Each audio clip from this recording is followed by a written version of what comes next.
All right, so how the Rando Lando pay-per-view is going to work. All right, we are going to have 11 matches, maybe 12. And the first 6 matches, okay, there's going to be a one-on-one for men and women. There's going to be tag team, men's and women. There's going to be a triple threat women's match, and there's going to be a fatal 4-way men's match. All of those matches, the participants are going to be completely random. We are going to be doing wheel spins right here on stream, and you will see the results. All right? So all of those are going to be random, and then we get to the back half, and that's where the good stuff starts. Because every single title belt is on the line tonight, and the opponents that they are going to face are also going to be random. All right, so quite frankly, if you see yourself in those first 6 matches, that's a bad thing, because that means that you're ineligible for the title matches coming up. All right, so it's good. And you're thinking, Norm, that's pretty exciting. That's pretty interesting. I'm sure it couldn't get any more random and interesting. Well, you're wrong. You are wrong, sir, if you say that, because we are also going to be doing random match types. All right, so if you find yourself in a one-on-one championship match against Smash Sanchez, could just be a normal match, could be a table match, could be a Hell in a Cell, could be a submission match, could be anything. Same with the tag team, same with the fatal 4-way, same with the triple threats. Everything is random.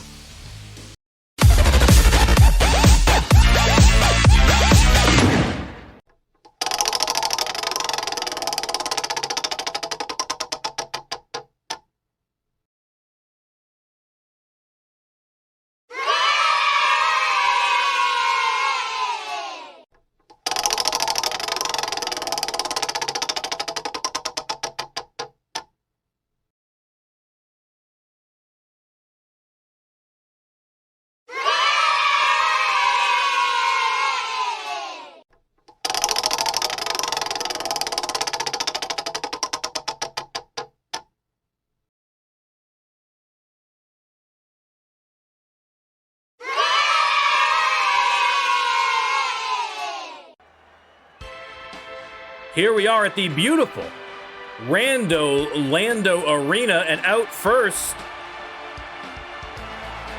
in our Rando Lando matches, Faria Muhammad, the Jordanian Juggernaut. The way that we are doing the pay-per-view tonight is that every single match is going to be random participants. The match types are also randomized. So you could be in any of the matches, or you could be in absolutely none of the matches. It is up to our Lord and Savior, Rando Lando, to decide. Theoretically, you could be in a title match tonight. You've got just as much chance as any other wrestler tonight, so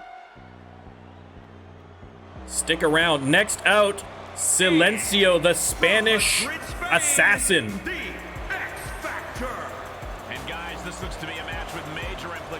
Now this, I mean, despite being a random match, this is a great match. Faria Muhammad, Rando Lando has bestowed us with plentiful entertainment tonight, because we have Silencio, an incredible competitor who's been on a really, really hot streak. We have Faria Muhammad, a former champion, in a tables, ladders, and chairs match.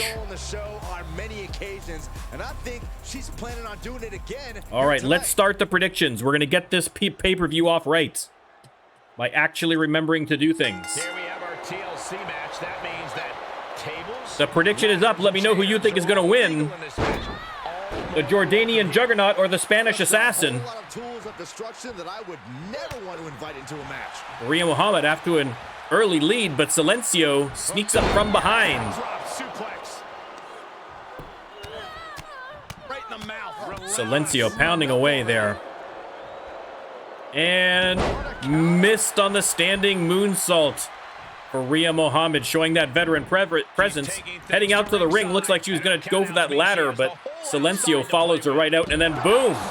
Backdropped onto that concrete. Faria has the ladder, but Silencio intercepts and brings her face first down onto the concrete. Sends her into the apron. No countouts in a TLC match.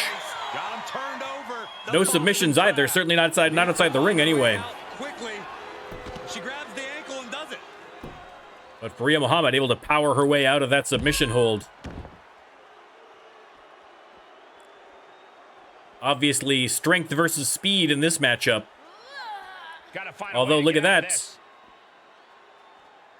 Oh, watch this, fellas.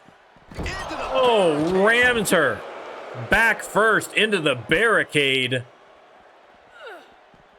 And then face first into the ladder. Fishing for something beneath the ring. Silencio heading under the ring. Probably trying to fish for a chair. Faria not letting her get away with that. Faria sends her into the steel steps and then heads back into the ring. Taking a moment to let her know who the real superstar is here. Waiting patiently. I stand corrected. Impatiently exiting the ring, looking for her. Tries to grab the ladder, but Faria, once again, nodding along, grabs the ladder herself and then introduces her to it. She wanted the ladder. All right, she got it. That's not exactly the context that she wanted to get the ladder, I am sure. Faria has her up and face first off the apron. She's beginning to flag a little. Faria gets the ladder into the ring finally. Looks like she's going to set it up. Set it in place here. And she heads up. Getting back into the ring. Up the ladder she goes. Trying to get that case. Silencio coming up to join her. Gives her a shot to the midsection. To win the match, you've got to get that case, and it is no easy feat. Especially with two incredible superstars like Faria Muhammad and Silencio. They are taking turns smashing their faces into the ladder. There's a nice block by Faria. Silencio just barely hanging on now, but unbelievable. These two going at it on top of the ladder, and finally Faria gets knocked down. Looks like Silencio might be going from up top with the huge elbow drop. Oh my God. Faria is flattened with that move from the top of the ladder. Unbelievable. And now Silencio has a steel chair. Heads into the ring. Faria trying to get the ladder, but not in time. Drops her back first onto that steel chair. Silencio very much in control at this point. Sends Faria into the corner. Faria comes back out fighting, though. Has her up. But Silencio with the nice reversal.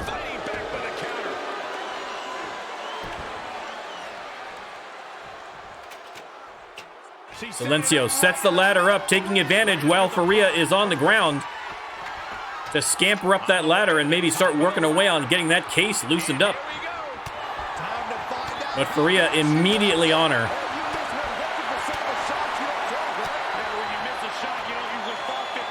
And now Faria with the big power bomb from halfway up the ladder.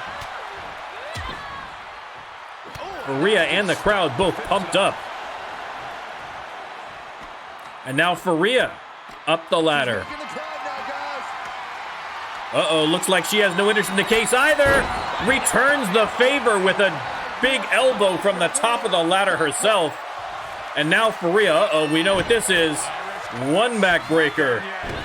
Two backbreaker. Triple backbreakers. And Silencio is down, and I don't know if she is getting back up. Faria now is going to work on the case now that Silencio's been pummeled into a coma in the middle of the ring. Looks like easy work for Faria. Silencio just struggling to her feet now. I don't know if she's even realized that Faria's up there. She spots her now and headed up. But Faria has made great progress on that case.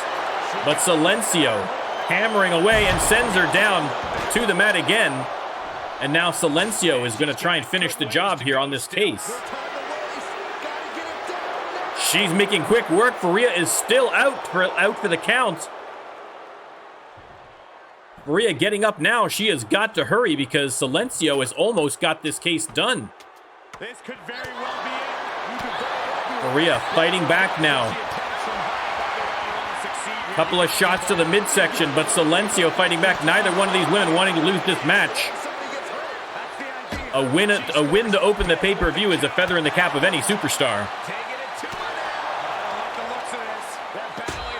Faria bounces her head off the top of that ladder.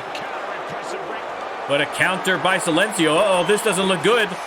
Silencio, oh, with the swinging neck breaker from the top of the ladder. And both women are in rough shape. But Silencio gets to her feet first, and this might be enough time to get that case, but she has got to work fast. Faria still not even moving on the mat. But Silencio having a heck of a time. She's working on it now. She is so close, and Faria still not moving. Faria is in real trouble down there. And there we go. Silencio with the big win against Faria Mohammed. Now let's take another look at these wonderful women in action. Let's take a look at the highlights. Wow, listen, Rando Lando was generous to us on this one. There's the swinging neck breaker from the top rope, or from the top of the ladder, rather, even worse. And Silencio gets the win.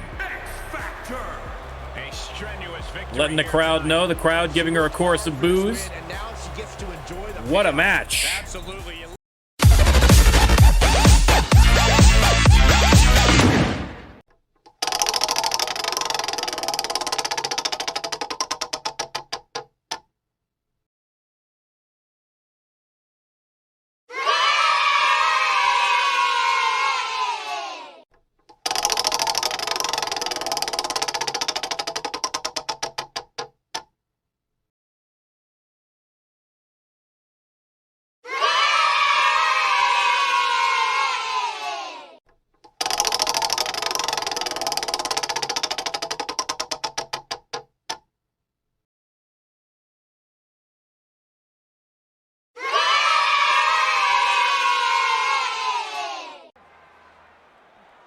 They're here.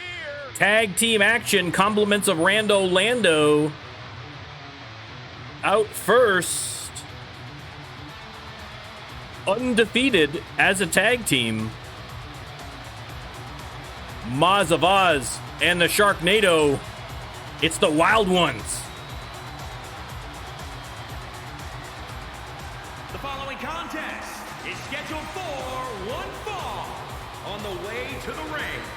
At a combined weight of 520 Sharknado, of course, has been, Maz's project has been to kind of reform the Sharknado a little bit, trying to curb some of those animal instincts a little bit.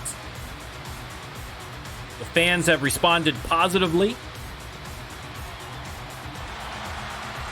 There you go. Sharknado is not smelling blood in the water. He's smelling victory in the water. And why should he doubt himself that they have a couple of bumps in the road, but they have won their inaugural 2 matches. So a hot team looking to rack up another win against a very tough team, though, coming out next. And here they come. And their opponents, Gabriel Reed and Payne Chase, the Anarchists. The Anarchists. The moment this match was announced, the WWE Universe has expected a classic. I don't know, guys. I did the Rando Lando Arena. Did I do it colorful enough? I think that's the question.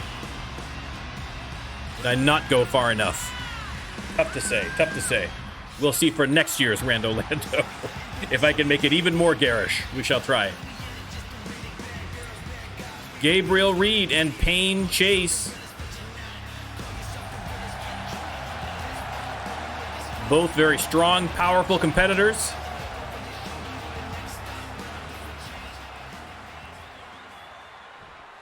It's going to be Moz of Oz starting off against Pain Chase.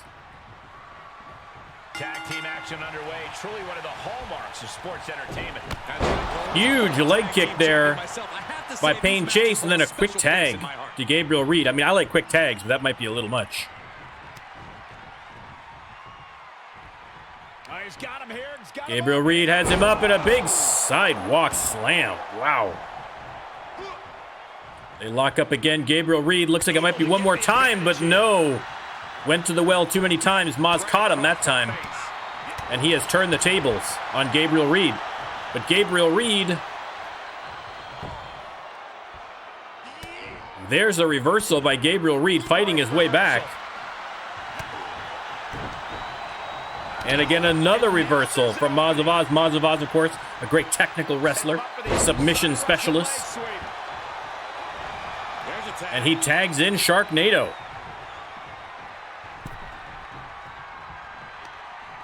Heel hook.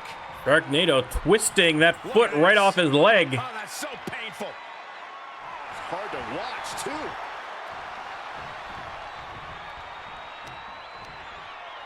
And there's the reversal from Gabriel Reed. Gabriel Reed wisely tagging in Pain Chase. I don't know if I'd want to be in the ring with Sharknado either. So Pain Chase has him up, but look at the quick reversal and the throat chop by Sharknado sends him out to the apron. Able to reverse that one.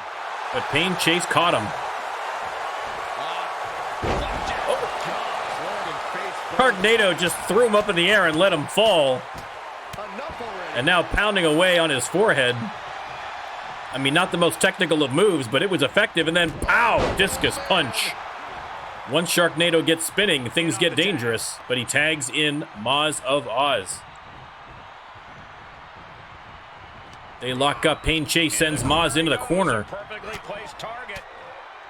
And a couple of gut shots here. Oh, and a slap to the face. A little bit disrespectful. Moz of Oz is not going to take kindly to that. Tags him in. Gabriel Reed tagged in now.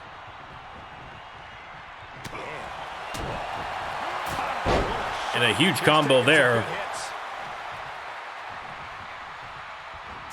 Gabriel Reed going top rope. Moz saw that coming from a mile away and gave him a gut shot on the way down. Has him up against the ropes.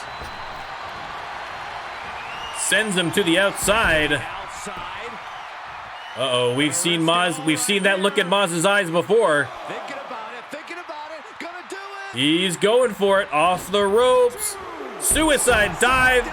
Right back into the announcer's table. What a hit by Moz of Oz. That is insane. Got to be mindful of the count out while they're outside, though. The arm absorbing the damage. Turned that one around. But a nice reversal from Gabriel Reed.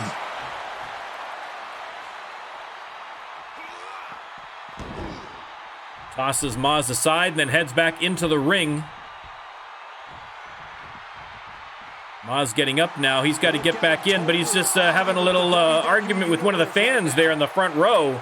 I don't know if Moz of Oz is the guy I'd be messing with for that fan. He's got him here. He's got him up. Gabriel Reed, another big sidewalk slam. Tag made. Moz trying to crawl to the corner. Pain Chase comes in. Fresh man in. Oh, yeah. And Sharknado. Solid punch. Sharp punch. Misses on that drop kick at the end of that combo. And Pain Chase taking advantage. Slamming the back of his head into the mat. That is just insulting. Oh, I forgot to set the predictions. I'll start it now. Why not? I'll start it now. Malicious intent. Thanks for the reminder there, youth. Oh, what a counter. And now Sharknado returning the favor there. Slamming Gabriel Reed's head in. And look at that. Beautiful corkscrew moonsault. And Sharknado spinning around. Spinning tombstone pile driver. Goes for the pin. That could be enough. Oh, 2.5. Moz came in to prevent Pain Chase from breaking that up, but Gabriel Reed managed somehow to get his shoulder up. Jawbreaker reversal and a big clothesline there from Sharknado, tagging in Moz of Oz, hopefully to polish off Gabriel Reed. Gabriel Reed trying to crawl to his corner, but Moz has him locked into a submission hold. Pain Chase comes in to break it up, though. Sharknado. Moz going for the pin while Sharknado takes care of Pain Chase. And another 2 count on Gabriel Reed. Give credit to Gabriel Reed. But Moz. Oh! Devastating move on Gabriel Reed. That's got to be it. And there you go. Once again, undefeated as a tag team. The Wild Ones finish in decisive fashion. Now let's take a look back at these guys in action.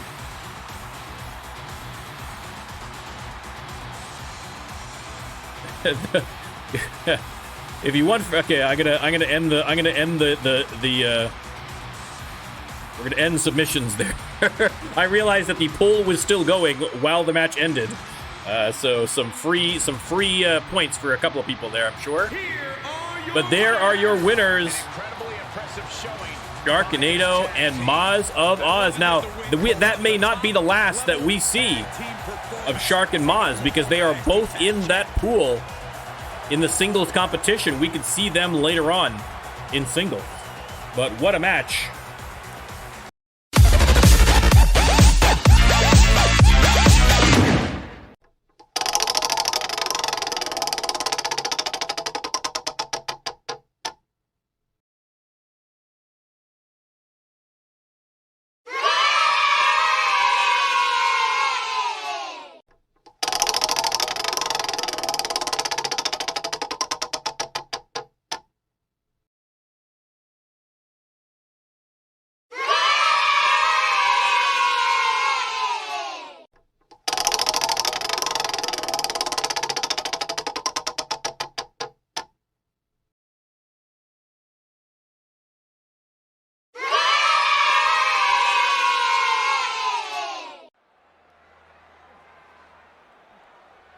Once again, back to the beautiful Rando Lando Arena. First out for this triple threat match, Hallie Little. The crowd, a huge crowd. Look at the size of that crowd, guys, by the way. RLWF is blowing up with the fans. The following contest is... Oh, no, I was making a joke about literally in my house. But thank you. From Laredo, Texas, Hallie Little. Hallie Little. The electricity in the arena right now. Again, one of the hottest superstars in the women's division today. Looking to keep that hot hand going in this triple threat match.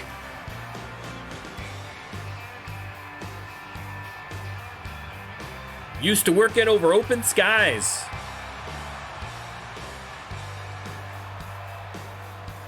This is the first time that we have been in an outdoor arena for a RLWF event. This woman is the real deal.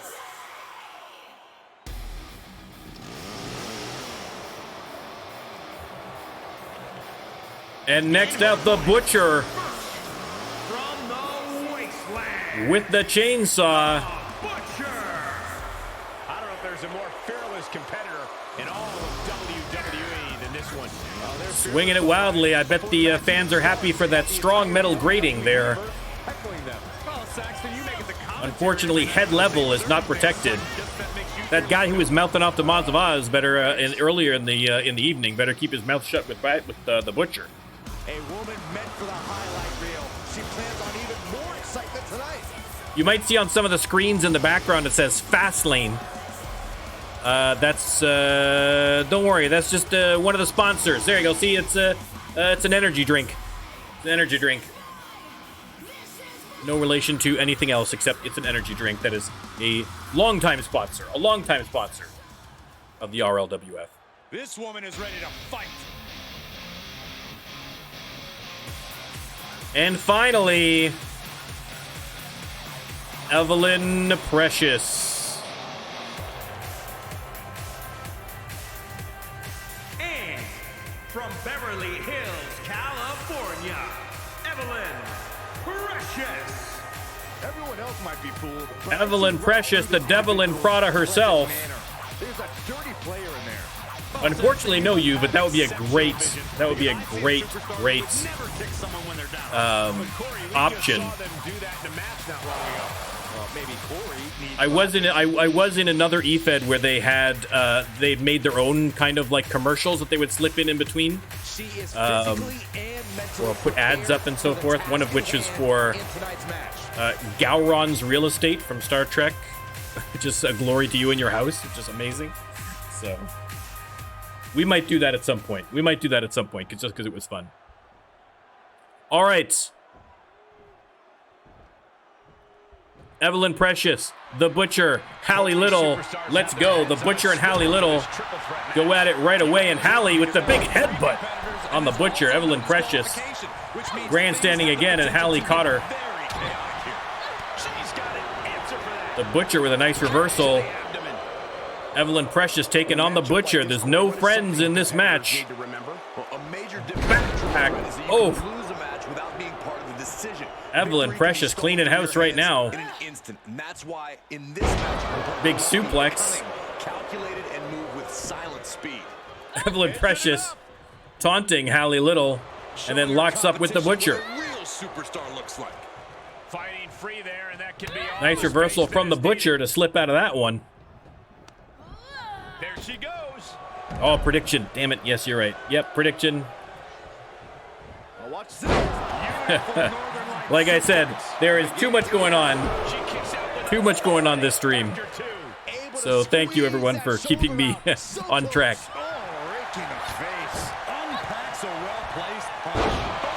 Hallie Little taking care of business against Evelyn Precious, but here's The Butcher. Nice dodge by Hallie Little.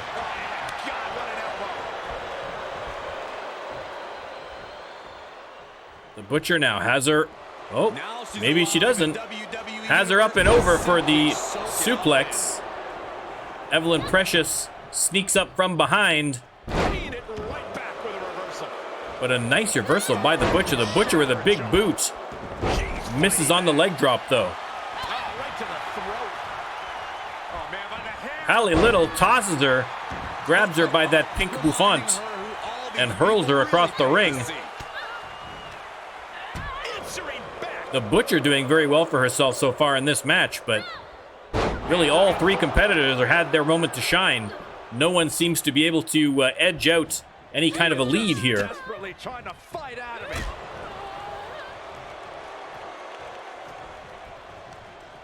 Hallie Little sends her into the ropes. They collide without too much damage to either one.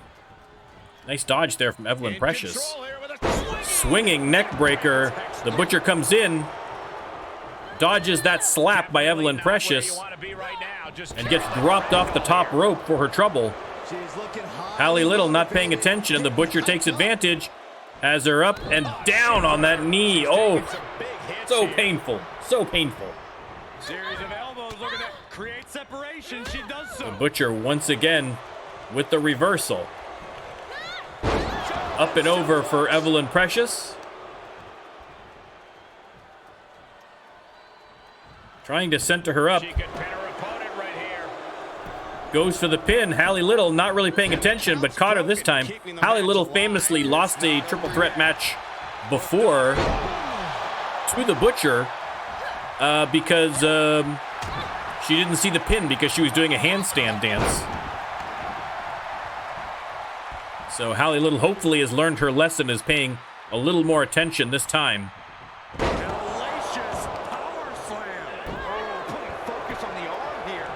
Precious and Butcher lock up. Evelyn Precious has her up in the backpack. The backpack stunner again. Evelyn Precious and Hallie Little going at it. Hallie Little has her up and down for a big slam. And now she's giving us all a chance to bask in her Evelyn Precious knocked the feet right out from underneath the Butcher while the Butcher was letting the fans have the business. Allie Little with a gut shot. And then neck breaker. Wow. And a huge clothesline sends the Butcher flying. Allie Little is a spark plug in there right now. Evelyn Precious telling her to come on over for some more and gives her a kick and a slap for her trouble. Nice combo there from Evelyn Precious. What a dodge by Evelyn Precious. The speed. Oh! What a flapjack maneuver by Evelyn Precious on the Butcher. The Butcher has taken an awful lot of punishment from Evelyn Precious in this match.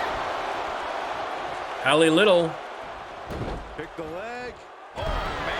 gets her leg snapped by Evelyn Precious. They lock up again. Precious working on that leg again, it looks like. Oh! Shin breaker for the second time. The Butcher distracted by the fans, and now she is sent to the middle of the ring. Allie Little takes advantage with the big headbutt, knocks her to the ground. She's losing some steam now. This should come as no surprise in a havoc-filled Dragging Evelyn Precious away from the ropes. Thought she was going to go for a pin, but Evelyn Precious is getting up. Took a little too long positioning here, I think. And now once again going after the leg, probably setting her up for the, hoping to set her up for the figure 4 submission. She hit the corner hard.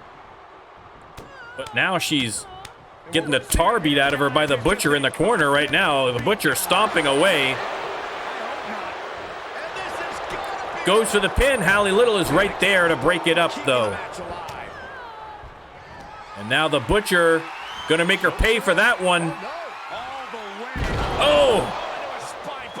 Deadlift spine buster, goes for the pin. Evelyn Precious in there to break it up. Just in the nick of time. And now Evelyn Precious has the Butcher up and over for a suplex. And goes for a pin on the Butcher. The referee a little out of position. She pops the shoulder up and one. This match continues on. Didn't even get a 2 count on the Butcher there. Allie Little taking it easy in the corner while her 2 opponents are going at each other.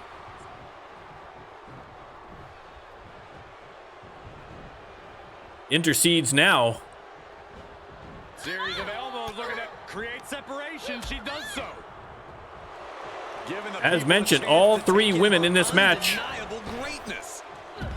have performed very, very well. No one has really taken a lead for any amount of time. The Butcher working on her cardio in the ring. It may not be the appropriate time to do so. A little single-minded. I mean, there we go. Off the ropes finally with a huge dropkick to the face of Evelyn Precious. That was a big wind-up for a big move. And now Cloverleaf locked in by Allie Little, but Evelyn Precious comes in to break that up. She does not want to see the Butcher tag, and tap, and she certainly doesn't want to see her pin. So Evelyn Precious coming in. Nice reversal. Oh! Nice reversal there from Allie Little. Oh! Slap to the face by Evelyn Precious. Telling her opposition, you are way out of your depth. And another flapjack, face first into the mat goes Allie Little. The shoulders. And another, that's the 3rd backpack stunner on the Butcher. Evelyn Precious going to town now. The Butcher still managing to get up, though, after her 3rd backpack stunner.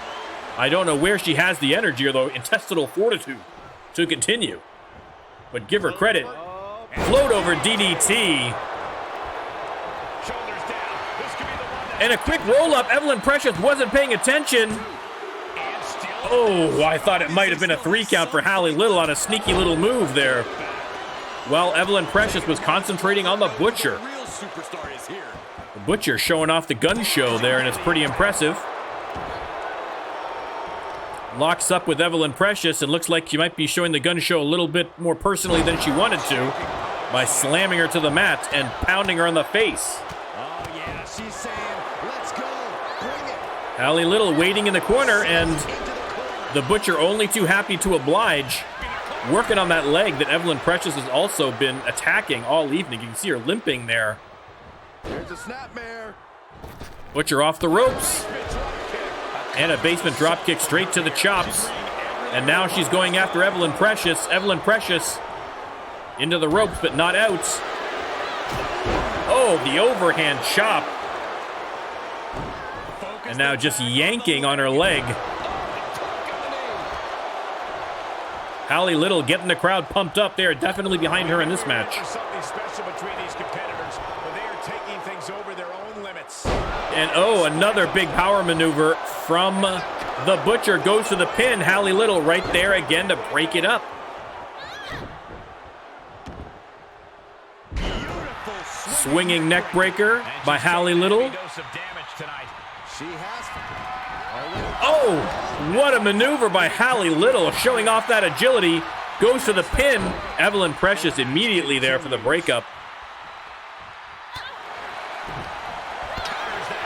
Counter by Evelyn. Hallie Little sidesteps. Headbutt to the mat.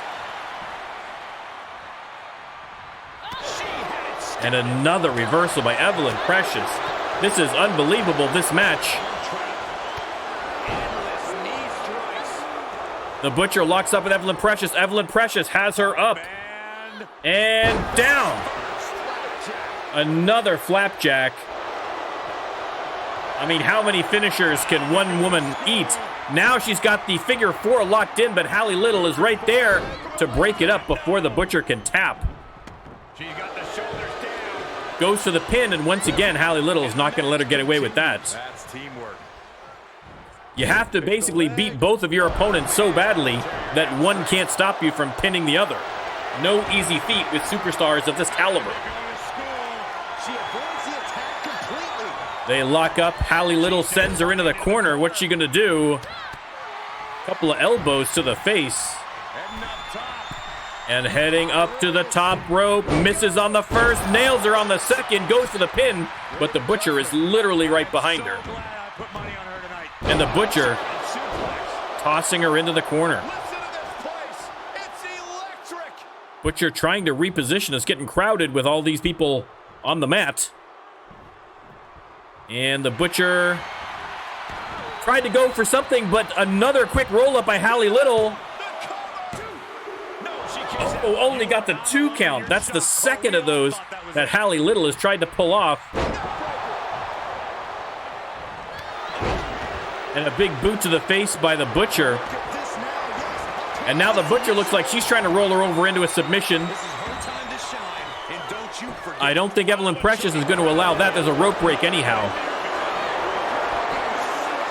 The ref is constantly out of position. I agree with you. The ref is not doing great. There's the pin on the Butcher by Evelyn Precious. She might steal it. No, once again, the Butcher This is unreal. kicks out. I don't know how the Butcher is still in this match. The Butcher has eaten like 16 finishers and just keeps coming. That's what makes her such a dangerous opponent. Now she's got Hallie Little up and slammed down to the mats.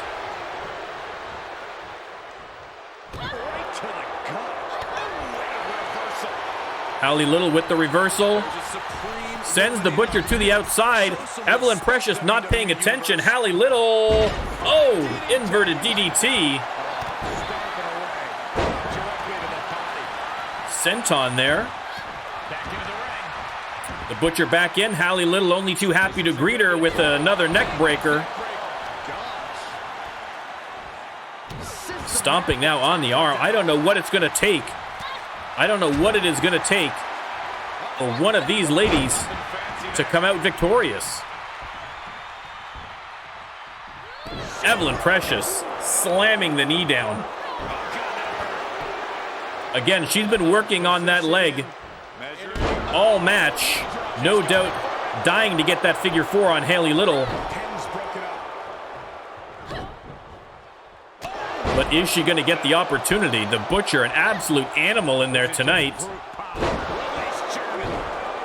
An indestructible force thus far. Allie Little float over. Oh, Evelyn Precious with the big float over DDT. Bodies have been decimated, fortitude has been tested, and these fans are showing their approval. Oh, drop kick out of nowhere by the Butcher. What a move. Wrist lock has her up and over. Off of this crowd's incredible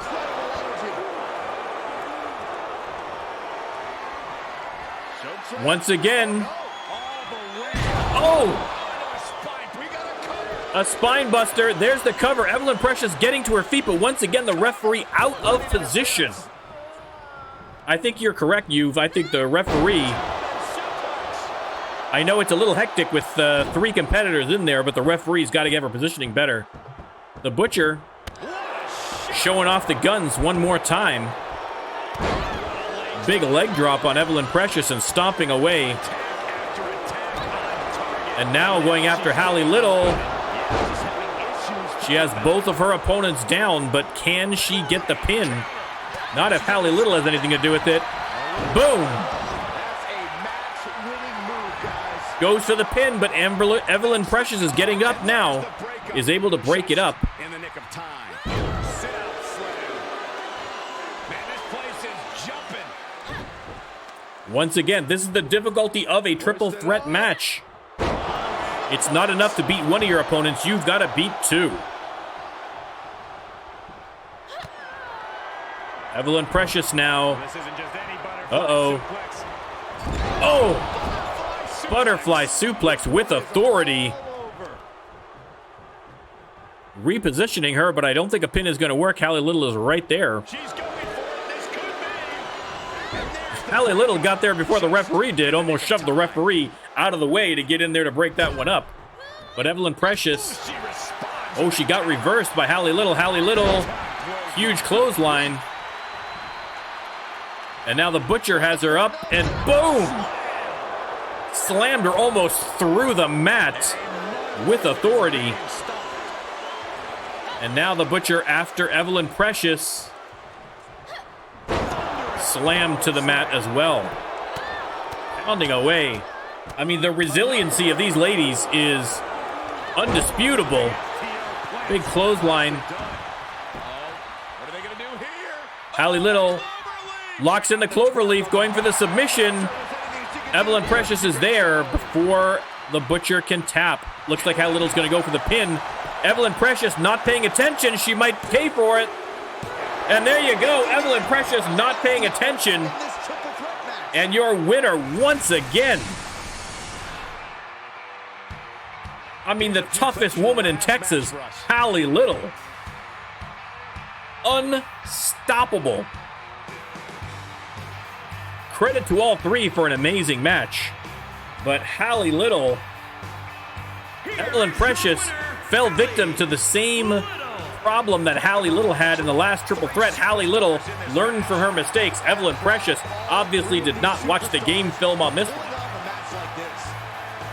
And the crowd is going absolutely bananas here in the Rando Lando Arena for Hallie Little, and well, they should. Also, drink Fastlane.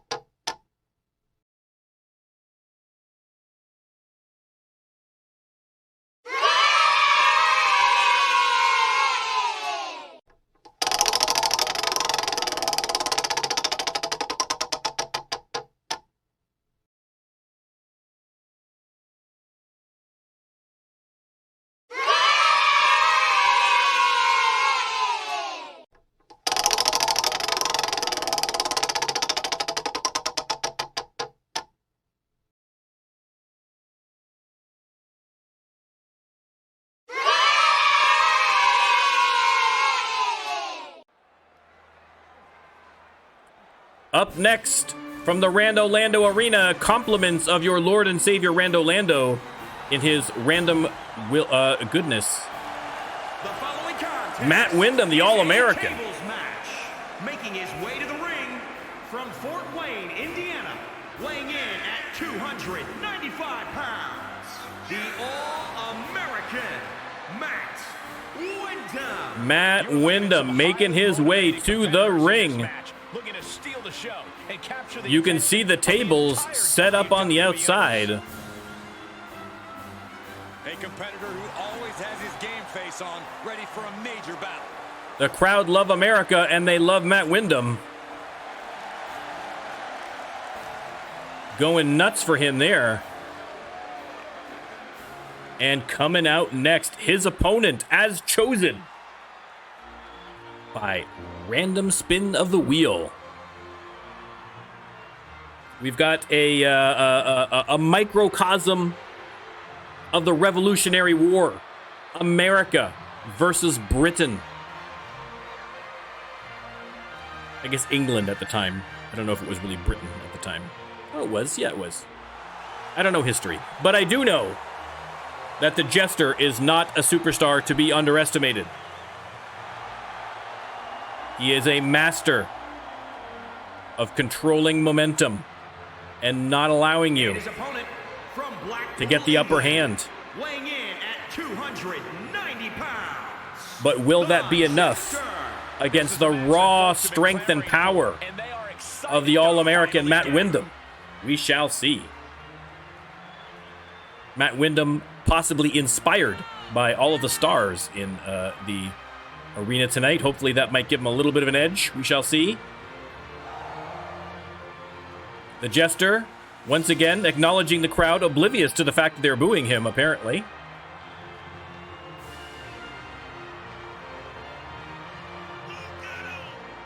All right, I am going to start the prediction. Who is going to win, Matt Windham or the Jester? The crowd giving another sarcastic round of applause for the Jester as he makes his way into the ring. But we all know who the fans are here to support, and that is Matt Windham. A tough match. Although Matt Windham has been doing very, very well for himself lately, actually. So I think he's probably got a little bit of momentum coming into this match, more so than the Jester. It's anything goes, there's no rules. The only thing a superstar needs to do is to be Jester missed on that chop, and Matt Windham drops him into a backbreaker and then puts the squeeze in as well. The only way to win this match is to put the other man through a table. He's locking in a submission. It doesn't matter because that's not how you win this match. But still not fun for the other opponent. Neckbreaker by the Jester. They lock up, and the Jester with a jumping DDT. Youch. absolutely planted. There's some power behind that punch. The Jester now swinging neckbreaker again. And the Jester doing very well for himself here in the early running. Drops a big elbow and another. And one more big one just for good measure. No, that'll break his arm. Vicious. Oh, right to the kidneys. And now he's dictating. Jester going top rope now as Matt Windham writhing from that last move. Oh, playing possum. Slipped out from underneath that big elbow drop. Rakes the back. Missed on the drop kick. I think he's still a little bit groggy from that missed elbow. Matt Windham trying to take advantage. Drops a few elbows of his own. And then right on the mask of the Jester. Pounding away now, the All-American Matt Windham. Matt Windham going out and getting a table.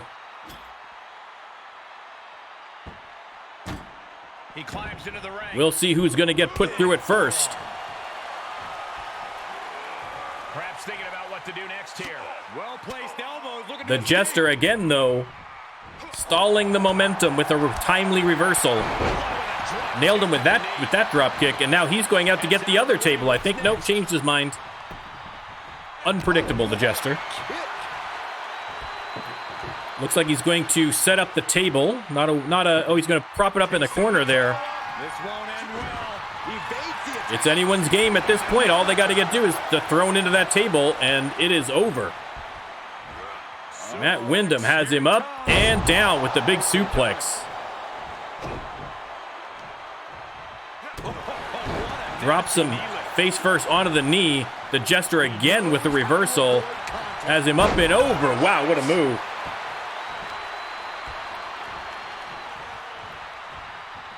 They lock up the Jester, sends him into the corner. This could be curtains for Matt Windham. The Jester has him up and power bombs him through the table. And there's your winner, the Jester. Wow. Now's a good time to look at some of the highlights. Look at this finish. Has him up and Matt Windham's a big boy. That's a lot. Again, the Jester sneakily strong. Look at the arms on that guy. Look at the arms on him. One of the best table matches I've ever seen. A great match and a great win by the Jester. The crowd not happy, but the Jester quite happy.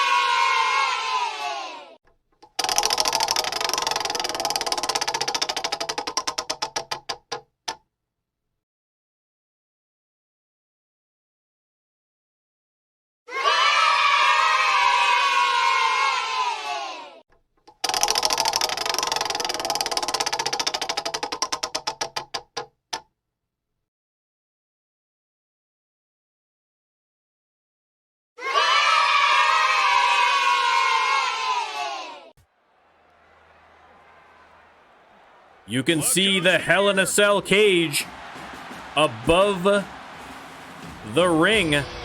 Out first, the Fabulous Foxes. Alexia Fox on the left, Fox Burton on the right. The Gun Show and the Fun Show. The Fabulous Foxes.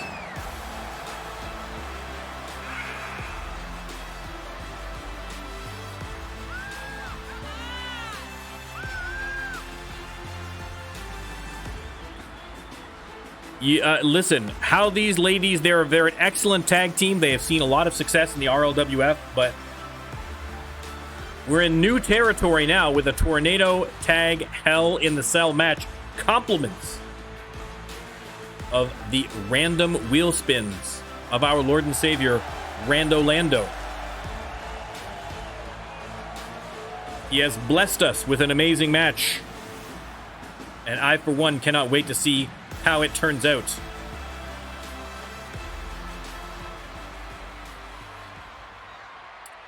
Their opponents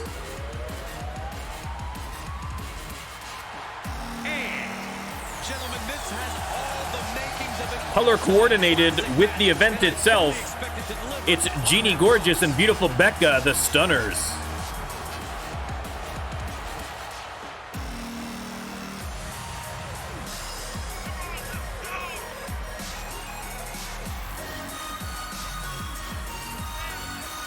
The crowd going wild. Both of these teams very popular with the fans. But as we noted, there are no friends at a pay-per-view. Both of these teams are going to come out firing, trying to win this match on the biggest stage in RLWF history. Our pay-per-view numbers are through the roof. Tornado tag match, so all four participants will be fighting at the same time in the big ring, and there we go.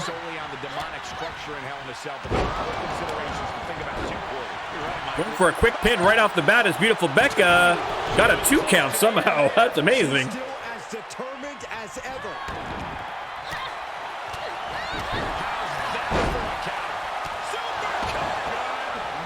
Alexia Fox looking under the ring, of course, because it's a Hell in a Cell match. Anything goes. She's got a table in the ring now, but Jeannie Gorgeous sneaks up in behind her. And now beautiful Becca is going for something under the ring. She's got a sledgehammer. This is escalating quickly.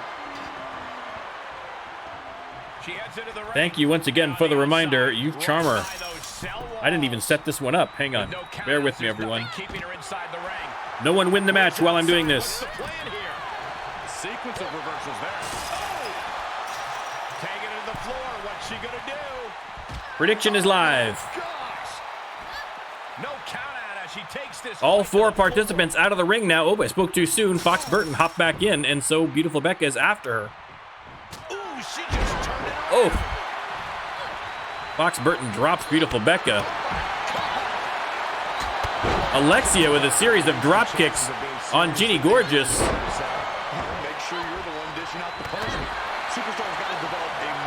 Beautiful Becca going for that sledgehammer. Fox Burton gets out of the way, thankfully. Weapons, of course, are legal in this match. Everyone back in the ring for now. A detriment to yourself. Plenty of hits coming her way now. Alexia Fox going to town on Jeannie Gorgeous, but just bounced off Jeannie Gorgeous that time. I think the size difference might have been a little too much. Once the competitors leave the confines of the ring. Kick right to the spine. Beautiful Becca and Fox Burton continue their fight on the outside of the ring. Nice drop kick there from Alexia inside the ring on Jeannie Gorgeous. Boom, right in the button.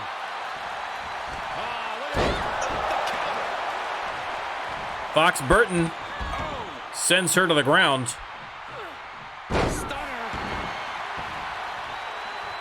Stunner from Alexia Fox. Alexia Fox missed horribly on that springboard. Looks like she's gonna try it one more time. Missed it twice in a row. Go for the sledge. Go for the sledgehammer. That's a better move. Jeannie Gorgeous trying to make something happen on the inside there, but Alexia Fox, that high energy is just baffling her. And look at that. Fox Burton tossed outside of the cage by beautiful Becca. Speak for yourself, Saxon. This is a light Tuesday in Pittsburgh. Alexia Fox sends Jeannie Gorgeous into the corner. Gives her a series of kicks, and whoa, one more to the face. Well, beautiful Becca is sent into the barricade. The fabulous Foxes in control for now. Fox Burton heading to the top. Beautiful Becca is going to join her at the top, but Alexia Fox with a pin on the inside only got the 2 count. Only got the 2 count. Fox Burton letting the fans get a good look while she's up there. Not paying enough attention, and beautiful Becca's going to make her pay with the atomic drop. And now Jeannie Gorgeous going after Alexia Fox with the sledgehammer. But Alexia Fox once again with the stunner. Alexia Fox setting Jeannie Gorgeous up for something. Beautiful Becca almost falling off the top of the ring there. Alexia Fox going for the pin. That might be enough. Oh, 2.5. Alexia Fox, another big springboard move. She lands that one. She's got the sledgehammer now working over Jeannie Gorgeous.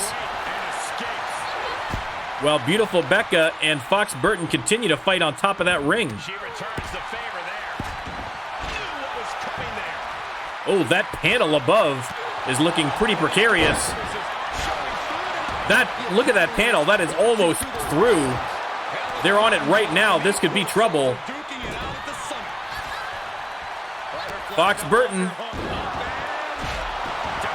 slams beautiful Becca down on that broken panel. Alexia Fox setting up Jeannie Gorgeous for something. And somersault kick. There's the pin. That might be enough. Jeannie Gorgeous was taking an awful beating. There's the 3 count. Quite frankly, I think that Alexia Fox, could have literally saved the lives of her partner, because you might see it in the replay. That panel on the top was just about ready to burst. And that could have been disaster with the 2 ladies up there. But Alexia Fox kept that high energy tempo going the whole match and managed to get the pin on Jeannie Gorgeous. And there's your winners, the Fabulous Foxes. What a victory. Really putting the sports in sports entertainment. This is a duo that really practiced their teamwork. There you go, a big win for the Fabulous Foxes.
Because you can never have too many Hell in a Cell matches, Rando Lando has bestowed upon us a second Hell in a Cell match. This time, a fatal four-way out first, direct from the future, Aldo Cruz.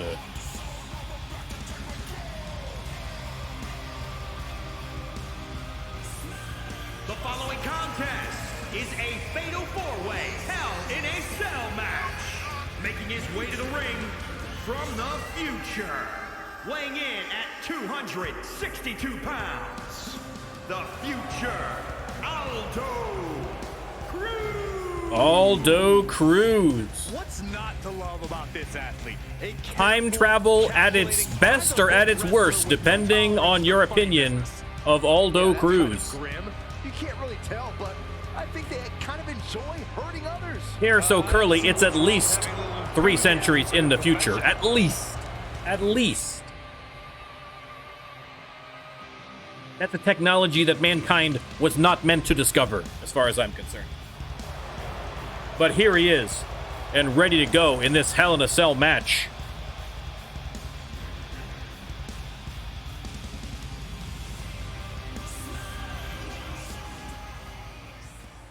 Next up,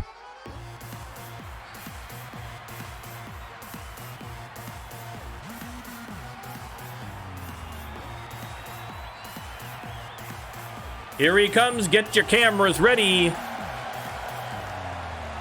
Handsome Henry Ranasinghe, the Sri Lankan sex machine, has been on an absolute tear as of late. Although he botched a title match in there. But other than that, he's been doing very, very well for himself. Always a fan favorite. It's good to see him finally kind of coming into his own. Moving up from that mid-card. And a win here in a Hell in a Cell against competition this steep would only further solidify that he is one of the top talents in the RLWF.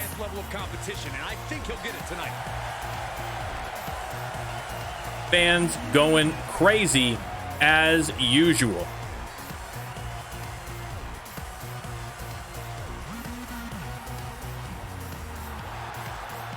Hitting all 4 corners so everybody catches his good side. What's his good side? Every side. Out next. Are you guys ready?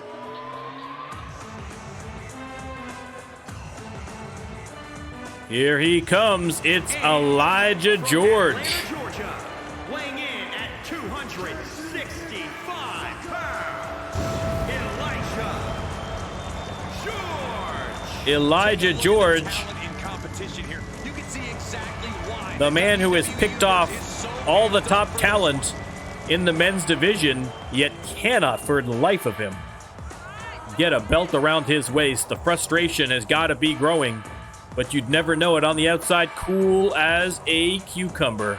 As always, Elijah George. Looks more than ready to deliver on that promise. You've got to be a braver man than I to get into a cage with that guy.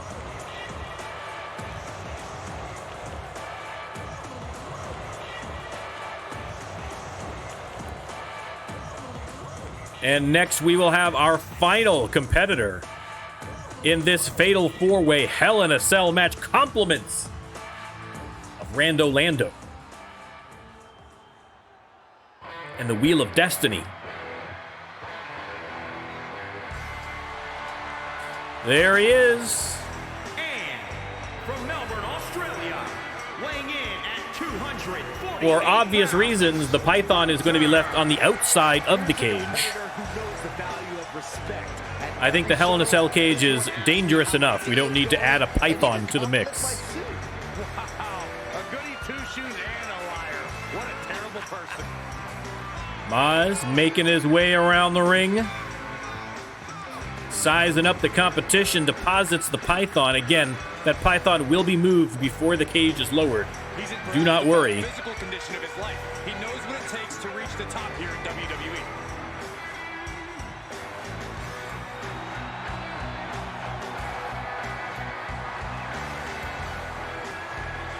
Maz looks ready. Maz looks hyped up. I'm sure he was hoping he'd be in a title match tonight. But a win here again is going to be a huge feather in the cap of any of these superstars. Looks like we're ready to go. Locked inside this massive structure, these superstars. Maz of Oz locks up with Handsome Henry and sends him to the mat immediately. Aldo Cruz taking on Elijah George. It's all on him. And the only way out is to win. We'll see which of these But no teammates, no friends in this one. It's every man for himself. Out of the ring and even closer. Maz heading under the ring. Handsome Henry stands by as he gets a baseball bat, tosses it right through the ring to the other side of the ring. A little too much oomph there by Maz of Oz. Elijah George coming back now against Aldo Cruz with a huge clothesline. Wow. The power of Elijah George. And now Elijah George looks like he might be fishing under the ring for something. Maz of Oz still taking care of business in the background there against Handsome Henry. There's a kendo stick, tossed it in, actually hit the referee, incidental. So the referee's going to allow it. And finds a counter. It truly Aldo Cruz sends Elijah George to the middle of the ring. adapt to your environment as quickly Maz chasing the Sri Lankan sex machine over the steps on the outside. Corey trying to work the same match as you would any other night. Would simply be Elijah tried to go for that kendo stick, but Aldo caught him. Dropping an elbow now. Nice springboard by Aldo Cruz. Now he's got that kendo stick. Misses Elijah George. And Aldo Cruz going at it. Aldo Cruz now with a couple of forearms. Handsome Henry and Maz just going back and forth on the outside. Locked him into a submission hold. He's got the Rings of Saturn in there. Handsome Henry notices and comes in. But Elijah George doesn't need the assistance. Managed to power his way out of that Rings of Saturn now. And now all four of them back in the ring for now. Elijah George with a big slam. Handsome Henry getting in between Elijah George and Aldo Cruz. Took a stray shot there.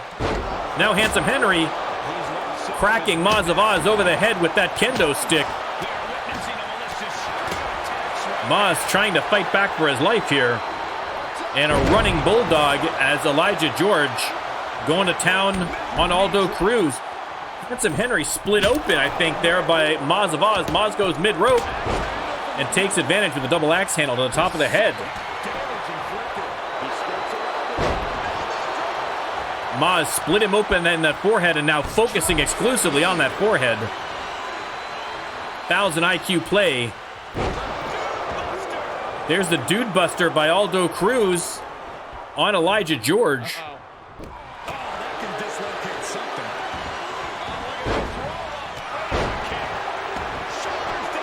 Aldo Cruz looks like he's going to go for the pin. Kick out by Elijah George. This might have been over.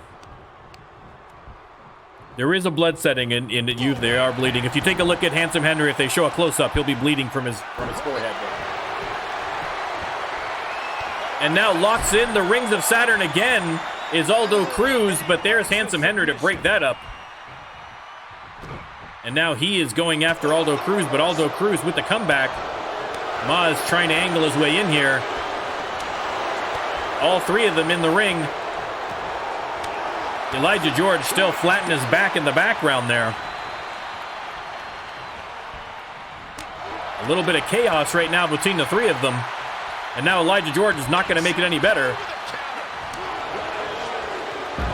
Oh, Handsome Henry dropped to the outside by Aldo Cruz, and Maz getting mauled on the inside by Elijah George.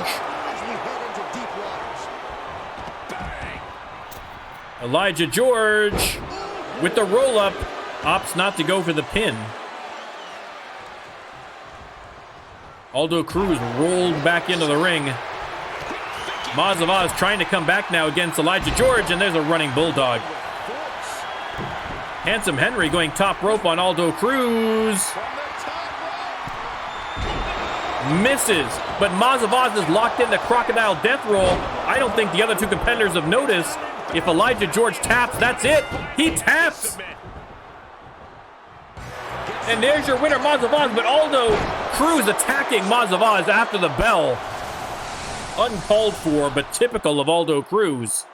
Let's take a look at some of the action that proves Hell in a Cell is a huge miss by Handsome Henry and Aldo Cruz. They got too wrapped up in what they were doing. They did not notice that Maz had locked in that crocodile death roll, and there's very few people who are going to avoid tapping out of that maneuver, especially after the pummeling that Elijah George had already taken. There it is, and he has got that cinched. There is no way that he's getting out of it.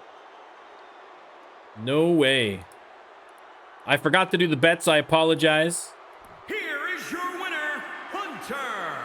What a finale to this intense. And Maz of Oz with the big win. He can tell he's a little bit tired, but acknowledging the crowd cheering. You know who they want to see. Make this easy. The referee not as happy to see Maz's pet snake. Not sure what Maz has called his snake. Maybe he can let us know. But a big win for Maz of Oz.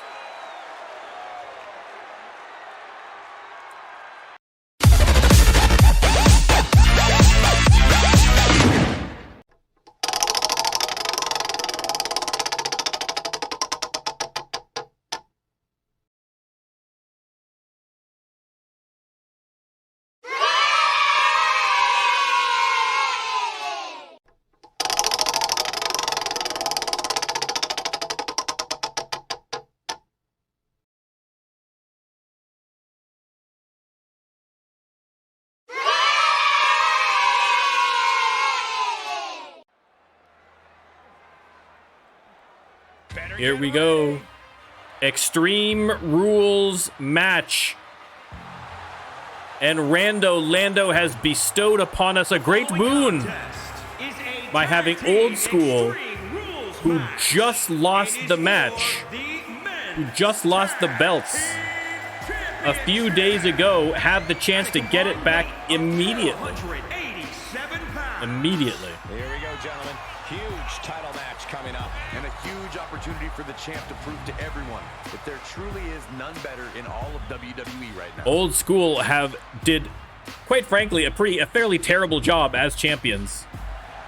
I don't think they won a match after they won the belts. So to have this opportunity again, hopefully they appreciate that, and this has a turnabout in their performance. We start seeing the Old School that won the belts and not the Old School that had the belts, if that makes any sense. But they've already defeated them once this week. They're looking for a twofer.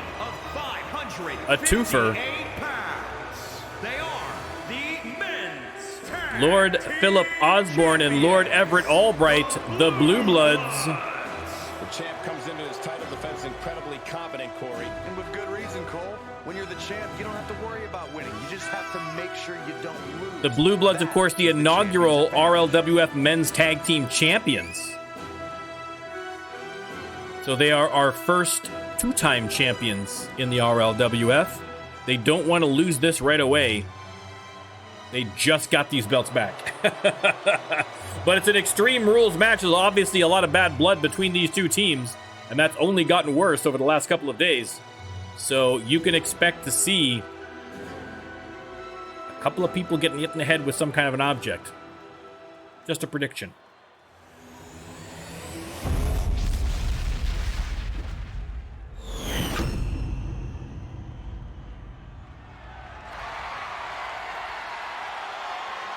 And there we go, looking ready. Old School. Is this a redemption arc or the final humiliation? Only time will tell. For what could be a classic contest for these tag team titles. And there we have it. The beautiful tag team belts on the line. Let's fire up the prediction as the bell rings. And you can let me know who you think is going to win. Obviously, because it's Extreme Rules, it's a tornado tag as well. Old School coming out strong to start. They are taking it to the Blue Bloods early. Choking and stomping their way through. You can tell, obviously, no love lost between these two teams. Nice reversal there by Lord Everett. And a big knee to the face. Fisher Bailey choking out Lord Philip. Dropping the elbow, and then, oh, Lord Everett tossing Peter Allen.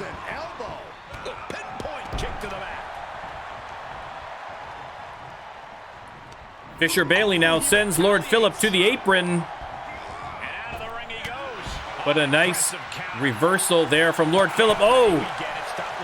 Caught grandstanding, and now Fisher Bailey made him pay for it. The Blue Bloods' ego once again getting the better of them. Fisher Bailey taking it to the announcer's table. Lord Everett tosses Peter Allen back into the ring. It's an Extreme Rules match, but not a Falls Count Anywhere, so no countouts, but you also can't win the match out there. Working on the leg. Fisher Bailey absolutely going to town on Lord Philip there. Lord Everett locking in a heel lock there. And finally,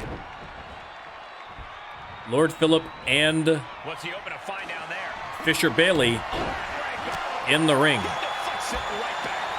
Lord Philip looking for a little equalizer under the ring. He can tell he's kind of a little behind. A sledgehammer will do the trick, but not if Fisher Bailey gets to you first.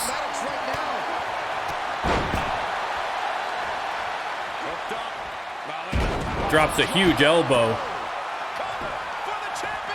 This could be it already. Oh, it is not. I thought that might have been it already. Lord Phillip has been taking a beating from Fisher Bailey this whole match. He's going top rope to continue it, and missed on the big knee.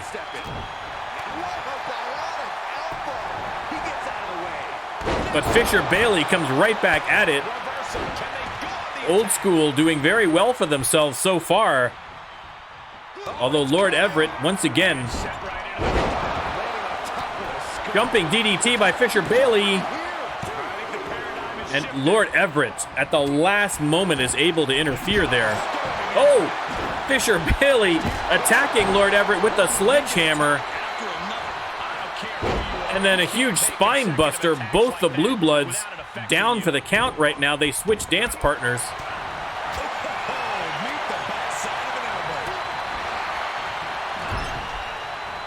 Lord Phillip in the corner now.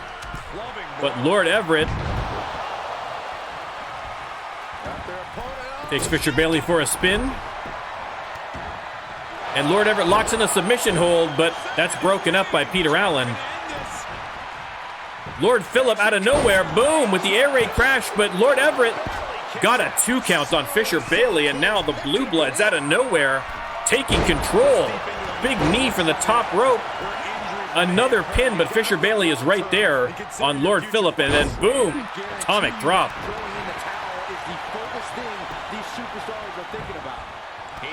Lord Everett looking for an equalizer, pulls out a chair. Fisher Bailey tried for the pin, but Lord Everett is right there. The challenger eating up some damage. There's not a single person sitting in this arena. It's pandemonium, Cole. Peter Allen tosses Lord Phillip into the middle of the ring. Lord Everett still working on Fisher Bailey.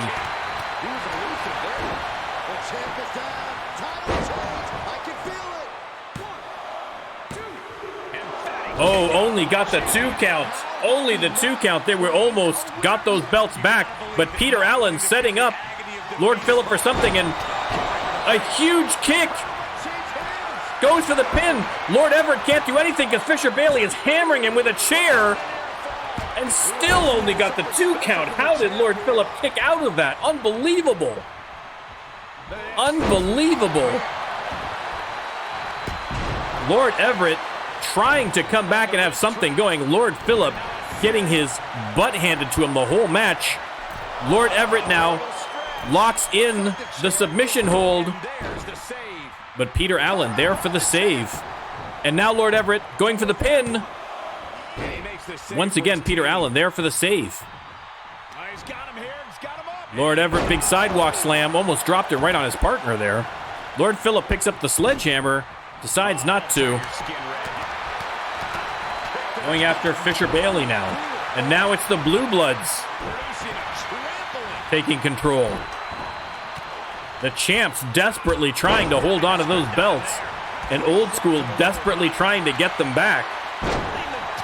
Again, the Blue Bloods only took the belts off of Old School a few days ago, and there's the win! Lord Phillip! My apologies to Lord Phillip, I was kind of slagging him a few minutes ago, but he comes up big for the win. And the Blue Bloods retain. Old School threw everything but the kitchen sink at them. And the champs hung in there. Lord Phillip pumped up. They grabbed those belts off the ref. Cheers to you, sir. And the only 2-time champs in the RLWF history have retained the belts. An incredible opportunity for Old School to reclaim them immediately. And once again, they bottled it at the end. They botched it. Such a shame.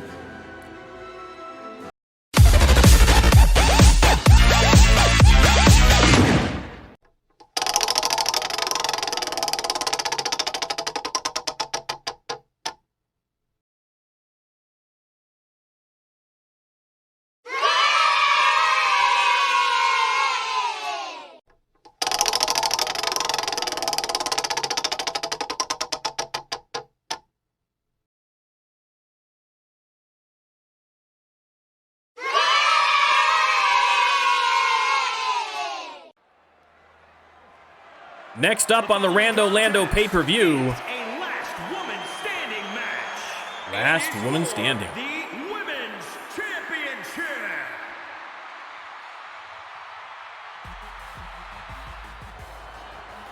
First out, here she comes. She would love to get that belt back around her waist.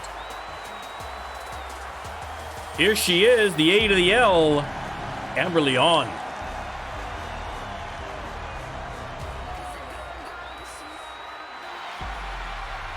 Looks confident, looks ready. The crowd are loving it.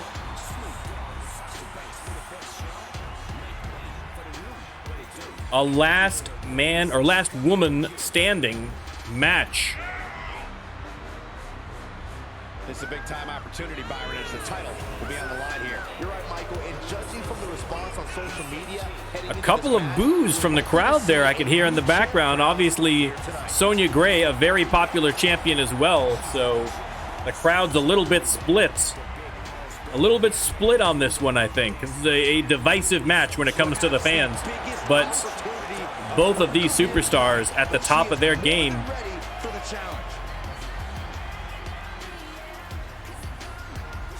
But this is who she's going to have to beat if she wants to get the belt around her waist.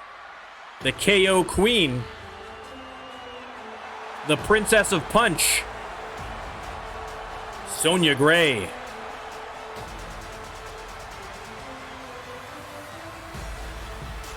The belt looks good around her waist. She'd like to keep it there. She has been a great champion thus far. Now, keep in mind as well, she also has the front of the line case. So, in the event that she loses her belt tonight, she has a contract that she can cash in at any time. To an opportunity to get it back again. So, that's got to give you a little bit of confidence, knowing you got a bit of a backup plan just in case.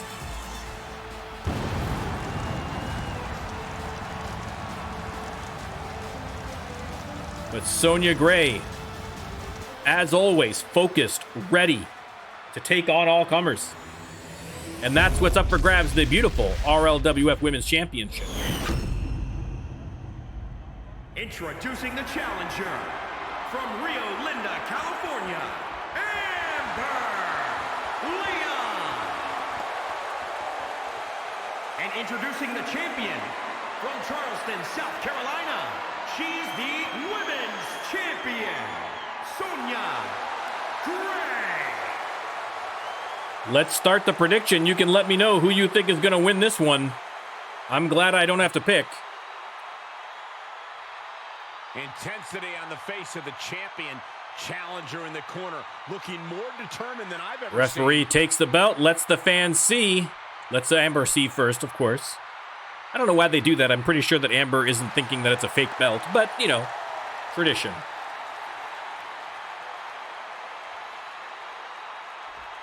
Amber's ready, Sonya's ready, the fans are ready. The champion came out here somewhat gloating their belt around. Don't know. Nice hip toss reversal by Amber Leon. Anyone the right to gloat. Look, what good is it being on top of the mountain if you don't get to look down on everybody else? Middle rope already, and then pow! Oh my goodness. Out of nowhere, Amber Leon, and now lock the legs around her head. No submissions in this one. She's on unsteady legs in the corner, needs to recover. Amber Leon has her up and over with a big Hurricane Rama. Corey, what are the perils of this match that superstars... Boot to the back by Amber Leon. This is the type of setting where you must beware of outside interference because when it's no disqualification, it's nice reversal there from Sonya Gray. The match can change in an instant when another individual... And Sonya has her up. Oh, nice reversal from Amber. Forearm to the small of the back. And now, oh, STO by Amber Leon. Amber Leon going top rope. Are we going to see the infamous five-knuckle shuffle? No, went for the flying body press there and missed. Sonya Gray with a painful maneuver on the arm and wrist there, working away on Sonya's arm. Or on Amber's arm, rather. Sonya Gray stomping away on Amber Leon. And now, again, working on that arm with a submission. There are no submissions in this match, but Triangle locked in. No. nice, powerful reversal there by Amber. Kick right to the leg. Well placed kick. Amber goes right at her. And another STO. Carefully placed stomp to the arm. Oh, that'll send a shot. Amber absolutely working on Sonya Gray's back this match. And this won't help. Big suplex, and how about another? Done just yet. Part two. Boom. And looking for the try. The crowd counting it out. 3. She's got the whole Amber WWE universe. addressing the fans as the referee counts. We need a 10 count to win the match. I don't really think this is the most opportune time to be looking for the fans' praise. Sonya Gray. More hurt than I anticipated. Is she going to get up? She is getting up now. Referee stops the count. Amber Leon still in control, though. She got launched. Sends Sonya Gray to the outside. What is Amber Leon going to do? She is really showing her confidence. She's going to wait and see if that is enough to get her to the 10 count after she hit the concrete. This is incredibly ill-advised. Putting on a show for the crowd in the meantime. What's she waiting for? She's looking more focused. Taunting Sonya Gray. Than winning. Amber showing supreme confidence so far in this match. She's been doing very, very well for herself. Follows her outside as she saw she was getting up. But Sonya Gray comes out swinging. She is riled up. Oh, forearm smashes over and over and over again to Amber Leon. And again, stomping on that arm. No countouts, obviously, here.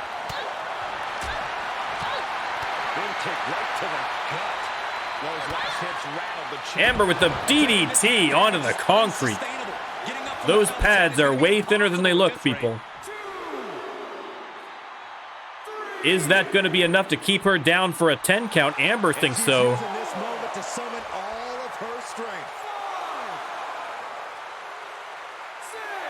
6 count now. Sonya Gray had better get up soon. Gets up at the 7. And Amber comes out again. Sonya Gray right there to meet her. Slam to the concrete, and once again working on that arm of Amber Leon. Nice reversal. Amber heads back into the ring. Is she going to wait for another count out now?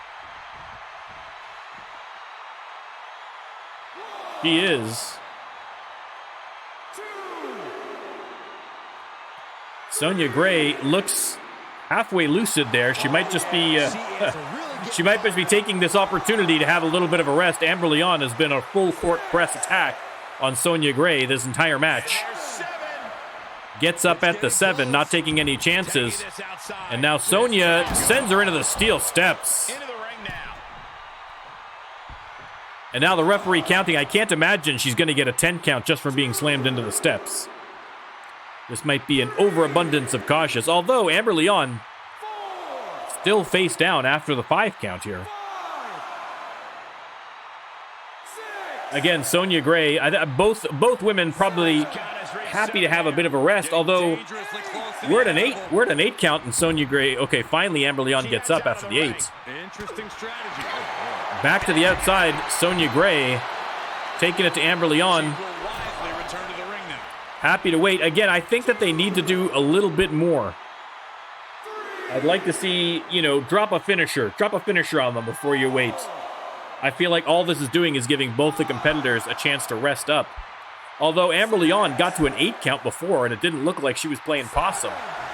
So, Sonya Gray laughing at Amber Leon for still staying down. I think maybe they're both recognizing that there's a little bit of gamesmanship going on here with these counts. Back in the ring, Amber Leon does not take kindly to being laughed at, but she's trying to make Sonya Gray pay. Has her up in the corner. Up and Hurricane Rama.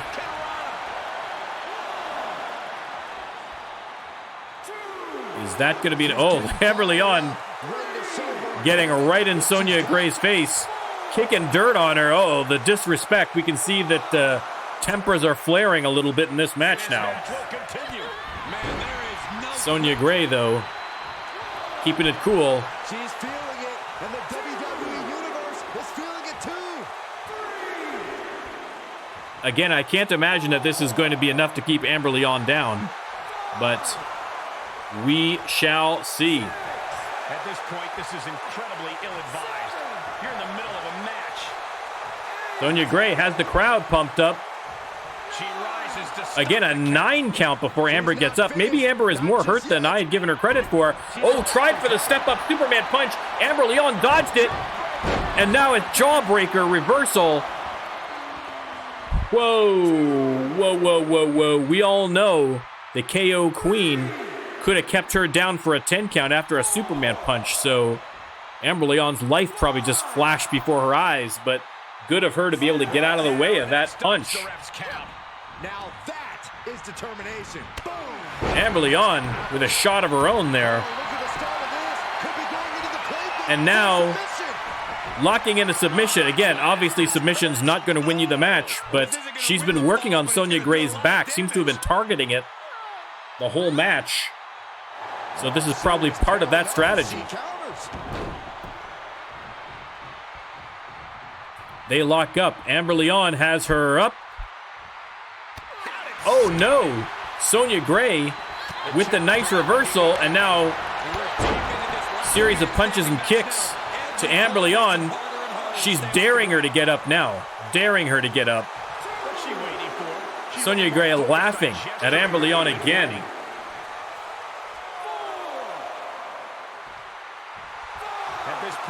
Appealing to the crowd. The crowd are, well, like I say, 50-50. Sonya Gray disrespectful of Amber Leon right now. We'll see if that's going to be a wise strategy. Amber Leon hitting her with a suplex and another. And another.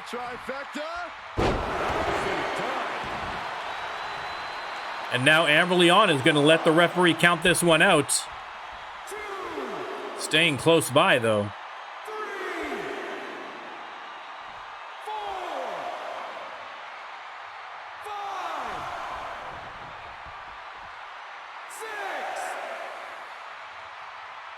Amber Leon telling her to get up. And she's able to get to her feet. You have to admire her perseverance. Sonya Gray taking control. Shot to the face. Trampling the opposition. To the leg. And now working on the legs. She's not letting her opponent recover. And now locking in a heel lock. Nope. Two options. Tap. Wearing that. Oh, again, though. No submission. There's no escape for Amber Leon here. She reaches back and is trying to wiggle her way out of this move. A couple of kicks will certainly help that out. But you can see her limping. But a big clothesline and another one. Amber Leon is pumped up.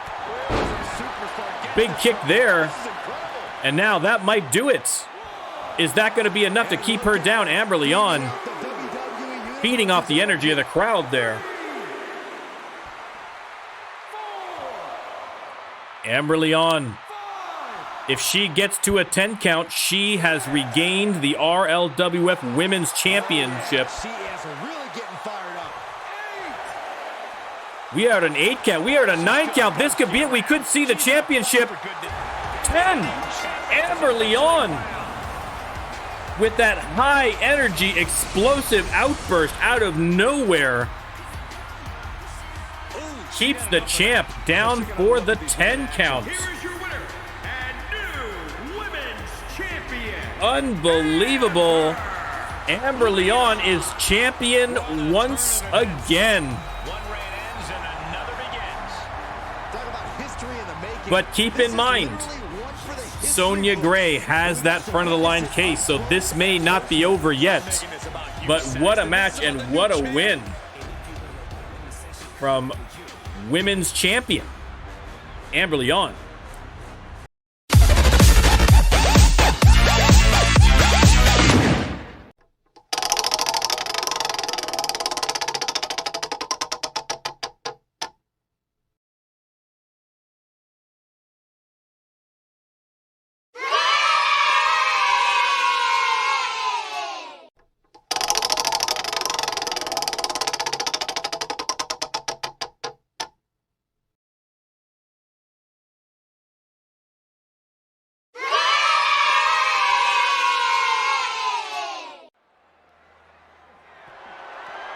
You can see that cage suspended above the ring. The All-Star Championship. Rando Lando has decided that this man is going to be fighting in a cage for the All-Star Championship.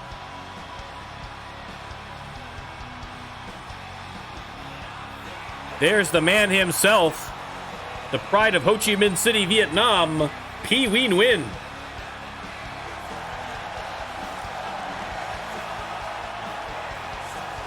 A fantastic opportunity for Nguyen here. The crowd love him. His pwned headbands, big sellers on www.rlwf.com/merch. Not an actual website. Was in this much jeopardy, Cole. Tonight might just be the night the title changes hands. Heading to the ring, Phi Nguyen has never had a belt. He would like to start tonight. Cool, calm, and collected as always, Phi Nguyen. And the fact that he's a big man, don't let that fool you. Surprising agility is the scouting report on Phi Nguyen. But you want to talk agility, there's none better than this man, the All-Star champion, Jesus Cruz.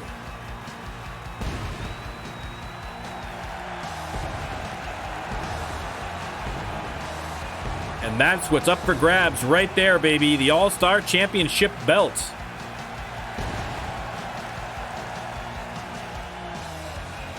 Originally held by the Jester, who lost it to the Great Maz of Oz, who lost it to RIP, and now it belongs to Jesus Cruz and Phi Nguyen, looking to be the fifth name in the illustrious history of the All-Star Championship. Let's start the prediction, and you can let me know who you think is going to come out on top. Jesus Cruz has been an incredible champion thus far. You gotta think that he is the favorite going in. But Phi Nguyen is no slouch. And if anybody could pull off a surprise victory, it's going to be Pee Wee, that's for sure. Again, a very strong clash of styles between these two. That beautiful All-Star Championship belt. Jesus Cruz making sure the crowd get a good look. He's hoping to be walking out with it at the end of this match.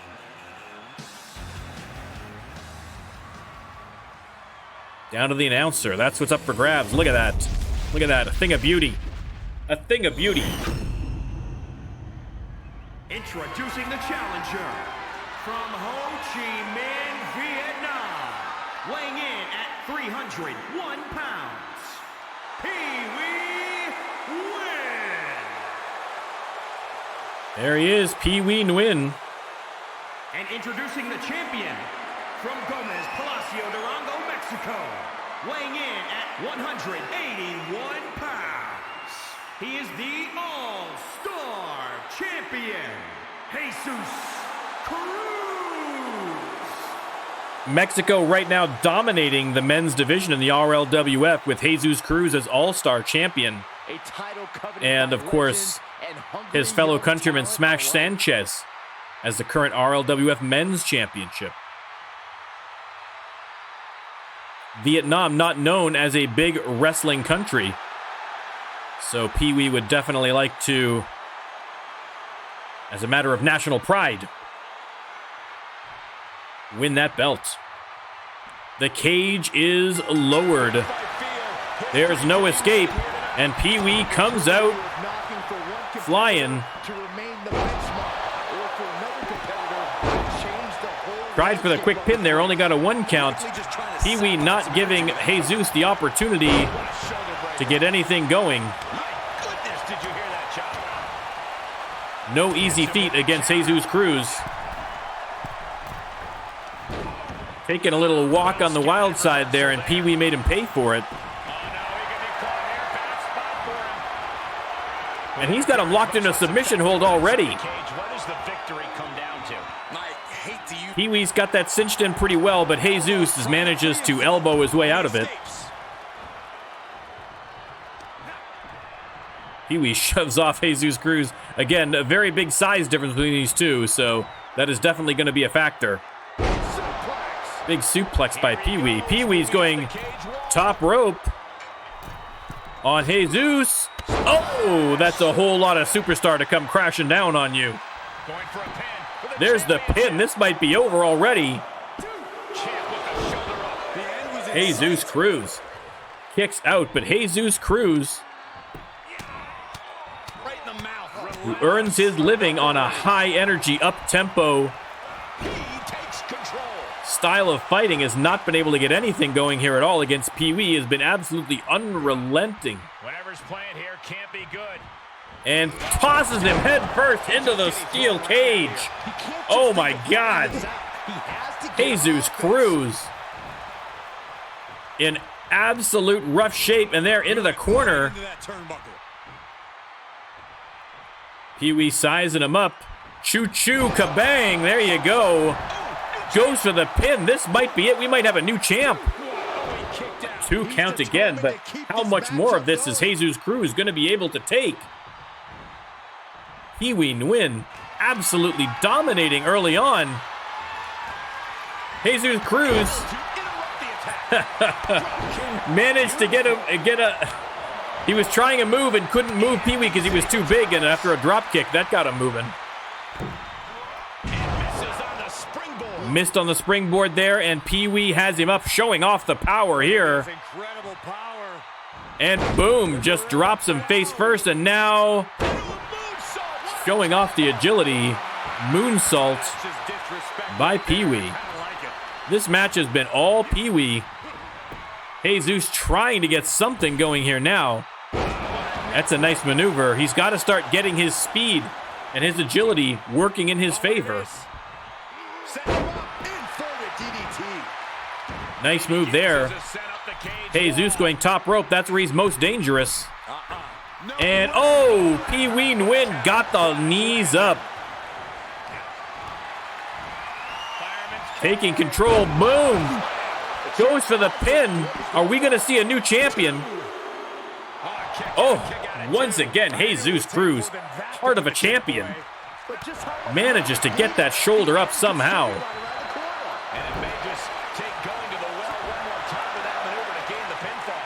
Pee-wee Nguyen has got to be one big move away from winning the All-Star Championship, and he knows it. Unfortunately, so does Jesus Cruz. He's going to do everything in his power to stop him. But is it going to be enough? Jesus fighting back now.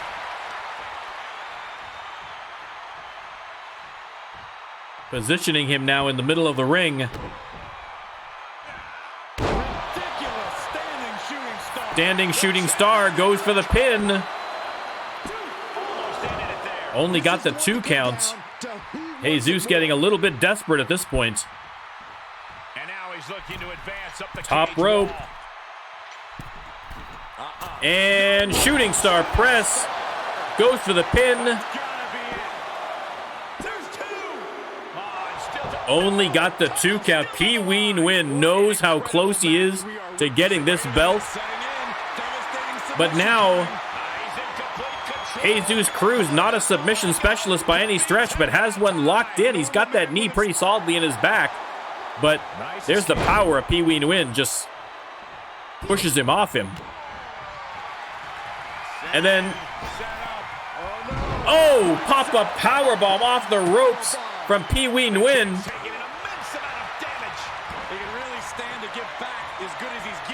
And one more, but no, a reversal. Went to the well one too many times. Jesus Cruz with the reversal, but now Pee Wee with a reversal of his own. What a match.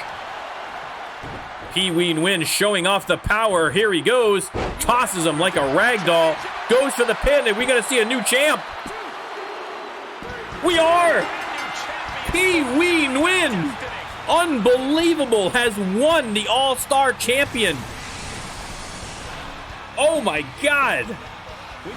After being given the opportunity by the random wheel spins of Rando Lando, Pee Wee Nguyen is unbelievably the new All-Star Champion. Here is your winner and new All-Star Champion, Pee Wee Nguyen. There's going to be some celebrations in Vietnam tonight. Pee Wee Nguyen. Can't believe it. The crowd going crazy. Nobody would have expected this one, but listen, that's what you get on a Rando Lando pay-per-view-o. Let's go.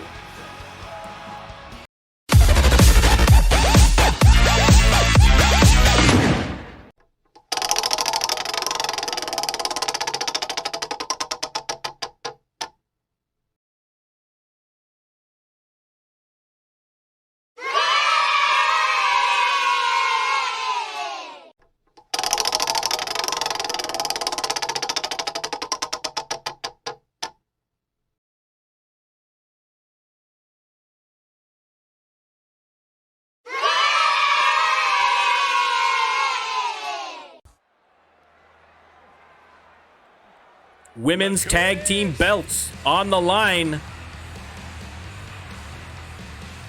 Here they are, the former champs, the Gatecrashers, getting yet another kick at the can against Malice, trying to win these tag team championship belts back. They were our initial tag team champions, and they've had several chances to reclaim those titles.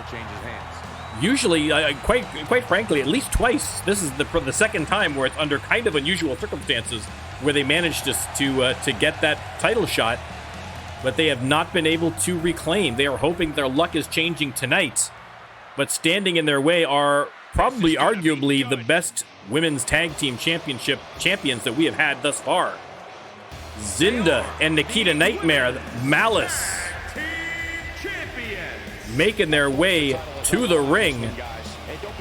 But Rando Lando has pulled kind of a cruel trick on them this time, because this is going to be a tables match. Tables matches are tricky. Once that table is up there, it is anybody's game. Obviously, you got to think that Zinda, with her sheer size and power, probably has a bit of an advantage over the rest of the competitors, but you know, every time I seem to think that, a table match proves me wrong. Let's start the prediction, and you can let me know who you think is going to win this one. I haven't a clue. Not a clue. All I know is that Malice have hung on to those belts a long time, and they don't want that streak ended. That is what is up for grabs. The women's tag team titles. Jesse Scott and Rachel Warren. With tag titles on the line, you have Tornado tag, here we go. All four competitors locking up here. Rachel Warren has Nikita Nightmare up on the ropes here, and she is going to, oh! right across the neck there on the bottom rope. Again, the only way to win this match is to put someone through a table. The tables are set up on the outside, waiting for them to be brought into the ring.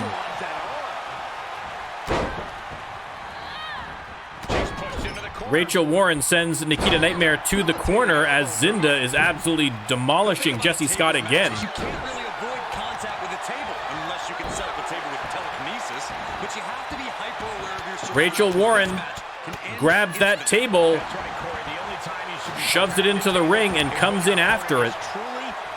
And she's going to set that up right away. Not going to get the opportunity because Nikita Nightmare sends her face first into the mat. Jesse Scott has kind of come back against Zinda. Oh! Right onto the table. Nikita Nightmare drops Rachel Warren. And now, oh, just missing the table there again on that move. Jesse Scott tearing into Zinda in the background there, sends her out of the ring. Nikita Nightmare sends Rachel Warren face first onto that table. And now she's going to set it up, looking to end this quickly. Rachel Warren in big trouble. Jesse Scott tied up with Zinda on the outside. Nikita Nightmare sends her into the corner. Little face wash there with the forearm. Jesse Scott has Zinda back in the ring now. And she's got Zinda right into the table, but it did not break.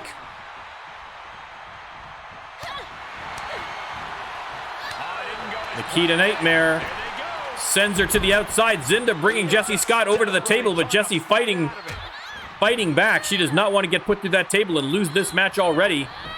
Zinda into the table one more time, catching that corner, but again, it does not break. Another slam into the table. That is a resilient table, let me tell you. Rachel Warren choking out Nikita Nightmare now. Zinda trying to come back against Jesse Scott. Sends Jesse Scott way over the ropes and to the outside. Rachel Warren taking care of Nikita Nightmare. Zinda going top rope and then to the outside with a big elbow drop. Oh my God. That'll cave your chest in. Jesse Scott sent back into the ring. Rachel Warren dominating against Nikita Nightmare right now, but still no one put through that table. It's only a matter of time, though. Zinda brings Jesse over to the table. This could be it. This could be it. She has her up. And through the table. Once again, the Gate Crashers getting the opportunity of a lifetime. Their second or third opportunity of a lifetime. And they've once again, Malice comes out on top. Is there any team in the women's division capable of taking the belts away from these two maniacs? I do not think so. There's the pyro. The flames of victory once again for Malice. Zinda tossing Jesse Scott through the table for the victory. No title changing hand here.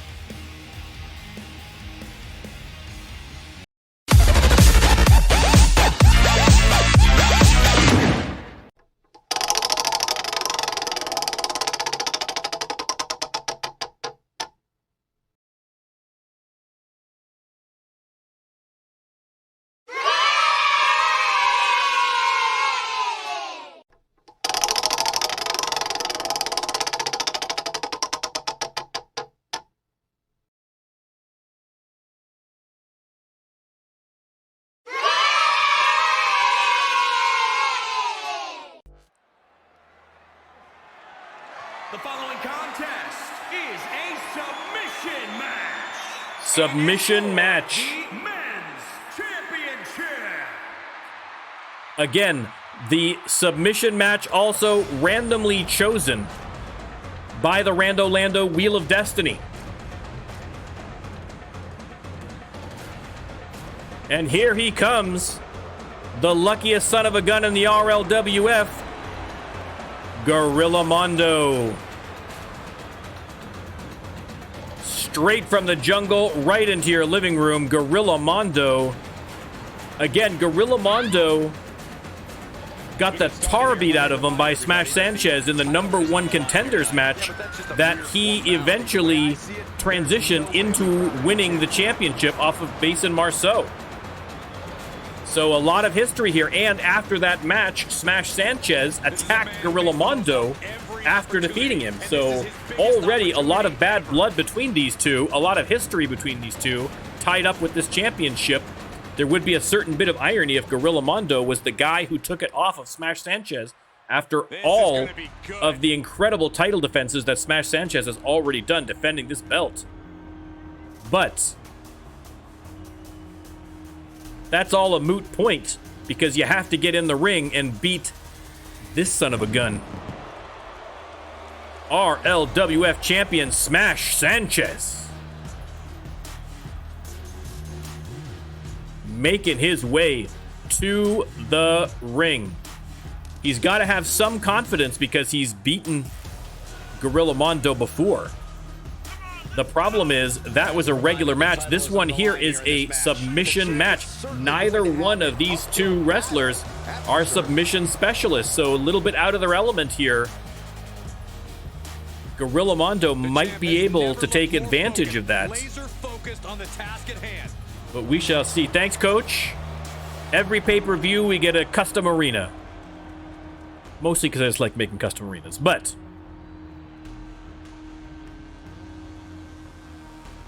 I think we could have used a little bit more bright colors. But other than that, I'm happy with it. I'm happy with it.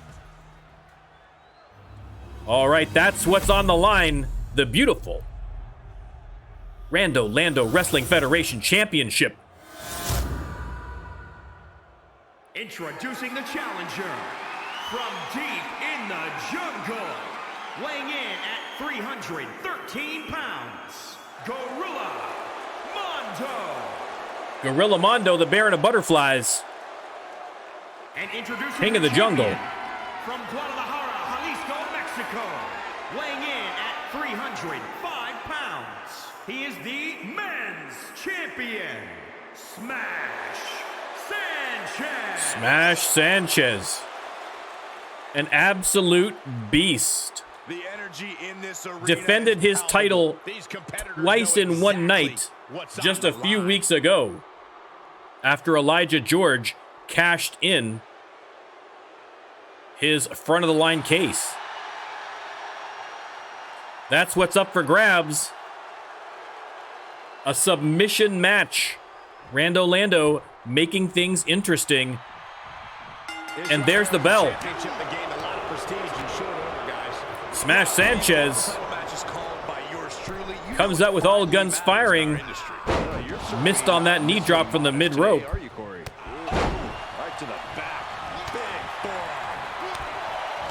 Two big brawling wrestlers here between Gorilla Mondo and Smash Sanchez. Sanchez goes for the clothesline, reversed by Gorilla, and now a series of reversals. Both men trying to establish dominance early. Two alphas slapping up against each other. Coach Playa with the sub. Thank you very, very much, Coach. Much appreciated. Coach, that means if you want a wrestler in here, you just let me know and you're in. Going for a submission early is Gorilla Mondo.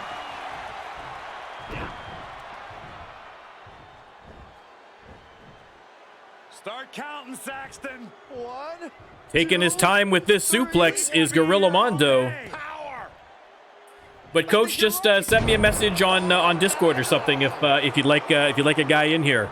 Let me know what you like, what you want.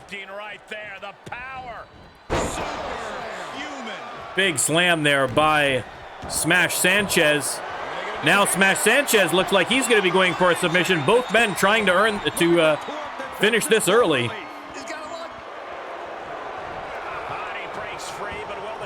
Gorilla Mondo manages to get out of it, but Smash Sanchez still in control, has him out on the apron and sends him down to the outside.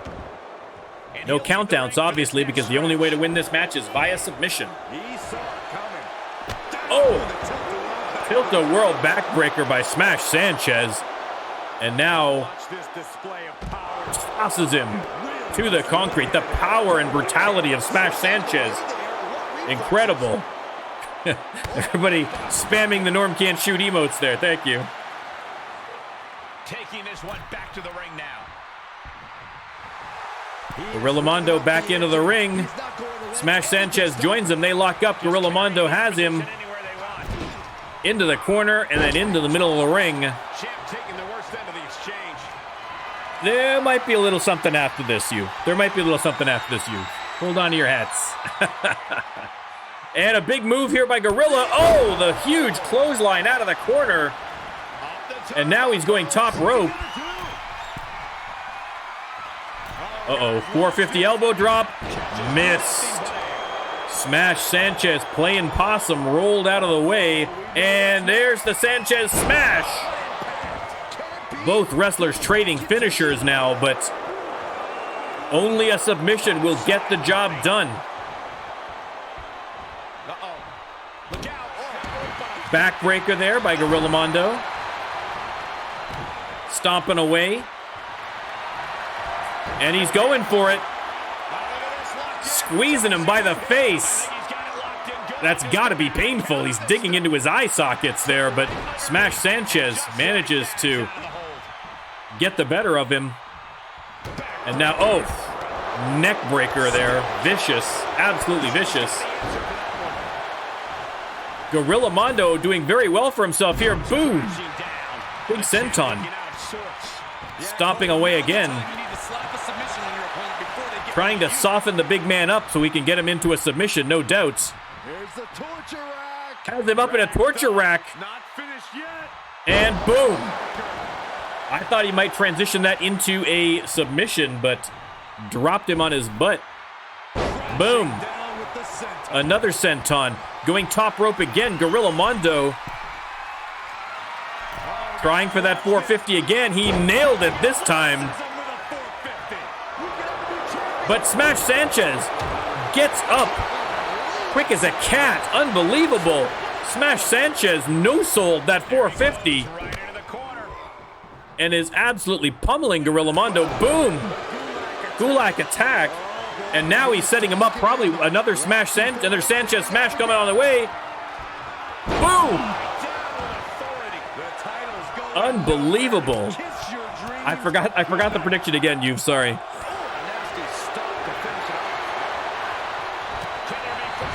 Trading blows. Both of these superstars putting on an incredible match so far. An incredible match. Boom. Drops him in a powerbomb, and now top rope again. Another 450. Nails it again. Can even Smash Sanchez survive this? He's got it locked in. This might be it. Gorilla Mondo might be the new champion. He's got that cinched in tight. Smash Sanchez taps. Gorilla, listen. Raise your hand if you thought Gorilla Mondo was going to come out of this pay-per-view as the heavyweight champion. And I'll call you a liar, sir. That is shocking. That is the most shocking result of the night. But kudos to Gorilla Mondo. He put on a great effort against Smash Sanchez. I mean, what a match. Here is your winner and new men's champion. Gorilla Mondo is the champ. I can't believe these words are coming out of my mouth. The luckiest man in the RLWF. Unbelievable. The man who Smash Sanchez beat to get the opportunity to win the belt in the first place comes back around and takes the belt from him. Absolutely shocking. But listen, you gotta hand it to Gorilla. What a match. Oh my God. Okay,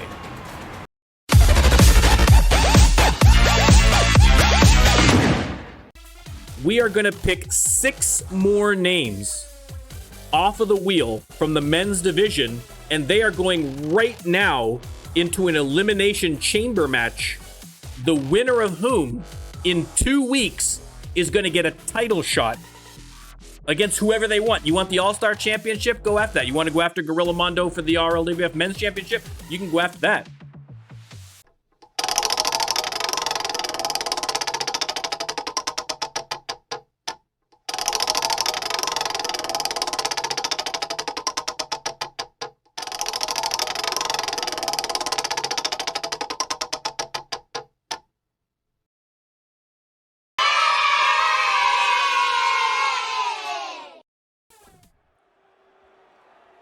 Here we are for the actual final, the super secret double deluxe final match. The participants in this elimination chamber chosen at random by Rando Lando's Wheel of Destiny. First out, this psychopath, it is former All-Star champion R.I.P. Face unknown. Parts unknown. Motivation unknown.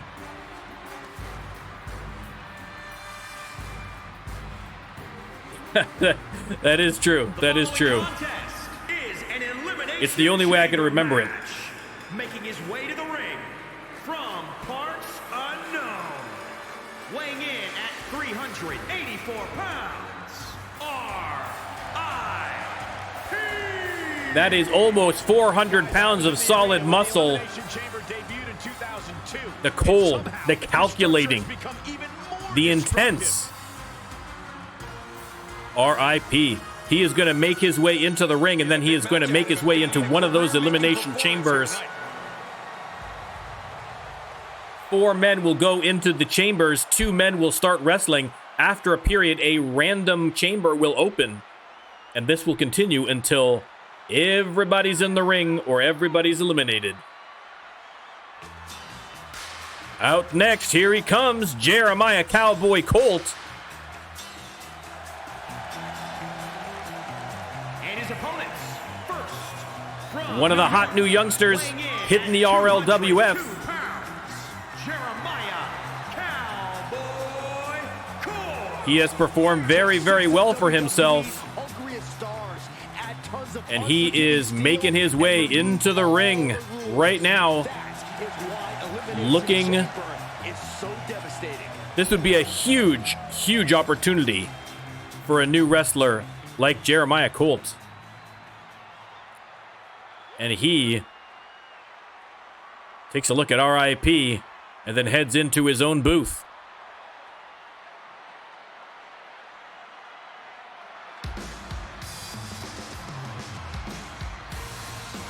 Up next, there he is. Weighing in at 200. The mullet, the mustache, the magic. It's Terry Wonderful.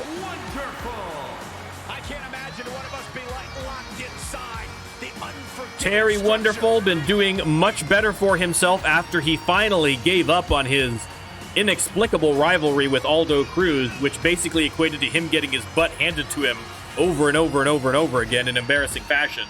But since moving on past that, he's done very well for himself, but he would love a fast pass to a title shot. That is for absolutely certain. Crowd's going crazy, of course. They, like me, huge fans of Terry Wonderful.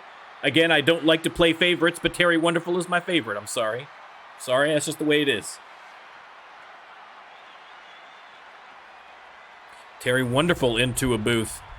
And who is going to be the next person out? We see the flashing green lights. You know who that means. It is the Sharknado. The Great Barrier Reef, weighing in at 272 pounds, the Tornado. I mean, I don't know if it's a good idea to lock the Sharknado into a glass cage. It's got very strong aquarium vibes. He is going to be eager to get out of that. He might just bust out of that elimination chamber before it's time. But we shall see if if Maz has been able to calm the beast enough to think strategically about this one. Yeah, you do not want to start with the Hannibal. Shark, you've been through that before, and it did not work out well for you. So let other people soften up Hannibal Armstrong a little bit for you first. Deliver it emphatically. So these are the 4 participants who are going to be in the Elimination Chambers. We don't know what order they are going to be released. It is completely random. You might be the first out. You might be the last out. Obviously, you're hoping to be out later rather than sooner. I like this guy. Oh, no. Here we go. Former RLWF men's champion and current incarcerated psychopath. For some reason, the RLWF commissioner has worked out a work release program with the Arizona Psychiatric Penitentiary so that this man could come into the RLWF and wrestle. A former champion. This man is an absolute beast. An absolute beast. I mean, if he was in the Elimination Chamber to start with, I guess it would be okay. He's used to being incarcerated for most of his day. This is really the only time he gets to go out. Again, how the lawyers allowed this to happen, I don't know. I work with lawyers, and I just don't get how someone wrote that one off. It's unbelievable. So many things could go wrong. This man is a literal incarcerated psychopath, but a hell of a wrestler. Fellas, I've been looking forward to this match for a while, mostly because I'm outside the Elimination Chamber and not in it. Armstrong is going to start off this match outside of the Elimination Chamber. So he has got a tough road to get to the end of this match. Competition level has never been higher, but this guy's ready to prove he can hang. All right. We know who's next out, and I am not letting him go through his full intro. I'm sorry. I'm not letting him go through his full intro. We'll give you a little sousant, a little taste.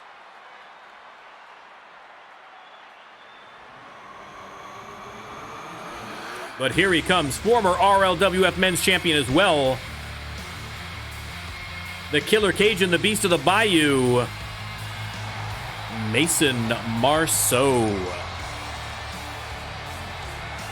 And from Baton Rouge, Louisiana, weighing in at 265 pounds, Mason Marceau. Mason Marceau.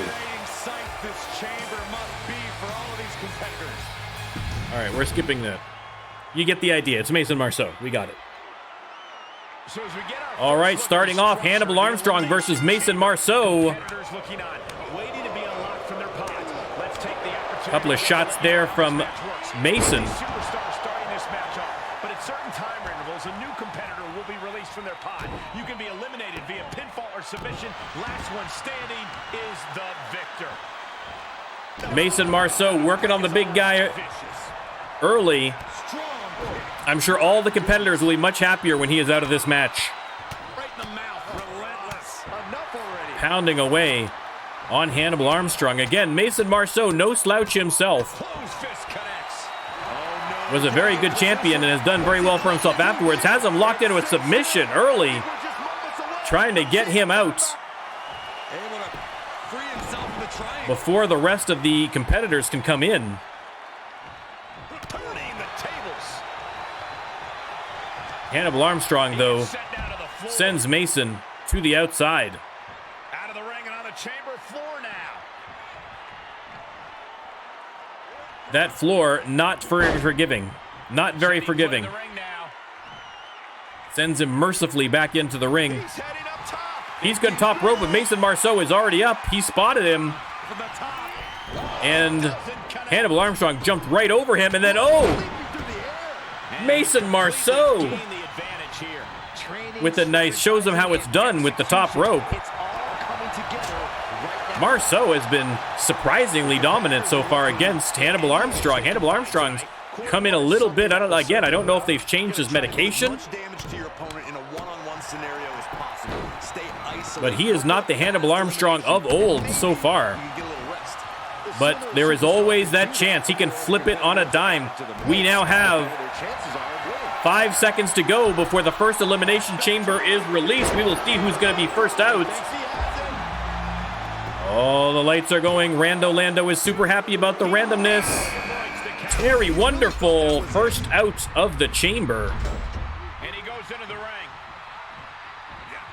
And he goes after Mason Marceau. Mason Marceau making quick work of Terry Wonderful, sends him right outside of the chamber floor. Goes out after him, as does Hannibal. Mason decides that Hannibal's probably the stronger threat, goes against him, and tosses him aside. Terry Wonderful just looking to get in on the action here, attacking Hannibal Armstrong from behind and tosses him into the elimination chamber. All three competitors wedged up in that corner there.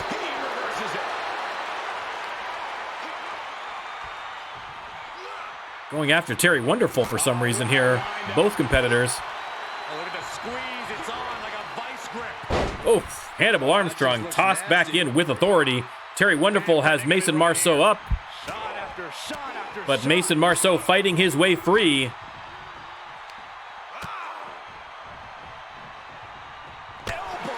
Big elbow to the face of Terry Wonderful. No place is safe in the elimination chamber. All three members outside of the ring now. And this match will head back to the ring. Jeremiah, you're in this match. You are in an elimination chamber right now, waiting to get into this match. If the winner of this match gets a title shot. So big opportunity for Jeremiah Colt here. Only got a 2 count against Terry Wonderful. Hannibal Armstrong there. Uh-oh. Not good news for Terry Wonderful. Nice counter. Probably saved his life, almost literally.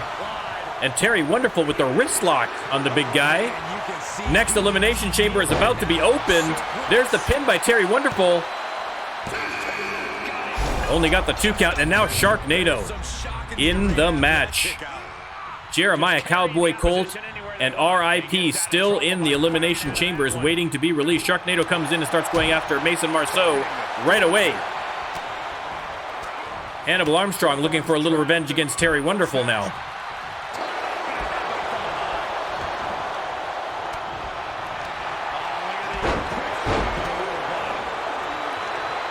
Mason Marceau has Sharknado locked into a sleeper hold. Is it bedtime for Sharknado? It is not. Sit out. Jawbreaker. Hannibal Armstrong destroying Terry Wonderful in the corner there. And now, oh, big snap suplex on Sharknado. Goes for the pin on Sharknado. Is this going to be it for Shark already? No. No. And now Mason Marceau sends Hannibal Armstrong into the corner. What are we about to see now? He's going coast to coast, but Terry Wonderful got in the way, stopped his move there. Terry Wonderful going after Sharknado now, but now they've switched dance partners. Double underhook powerbomb by Terry Wonderful on Hannibal Armstrong. What happened? And that's it. Hannibal Armstrong is out. Terry Wonderful taking out Hannibal Armstrong. Getting up in the corner and taking a little rest there. Well earned. Sharknado heads right to him. Wow. Hannibal Armstrong out. Just carried like a ragdoll here.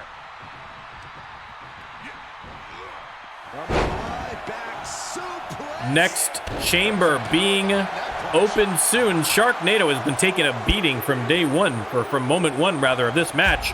He's got to try and get something going here. He's going to be on the losing end. Next chamber open is RIP. That means Jeremiah Colt is coming in last.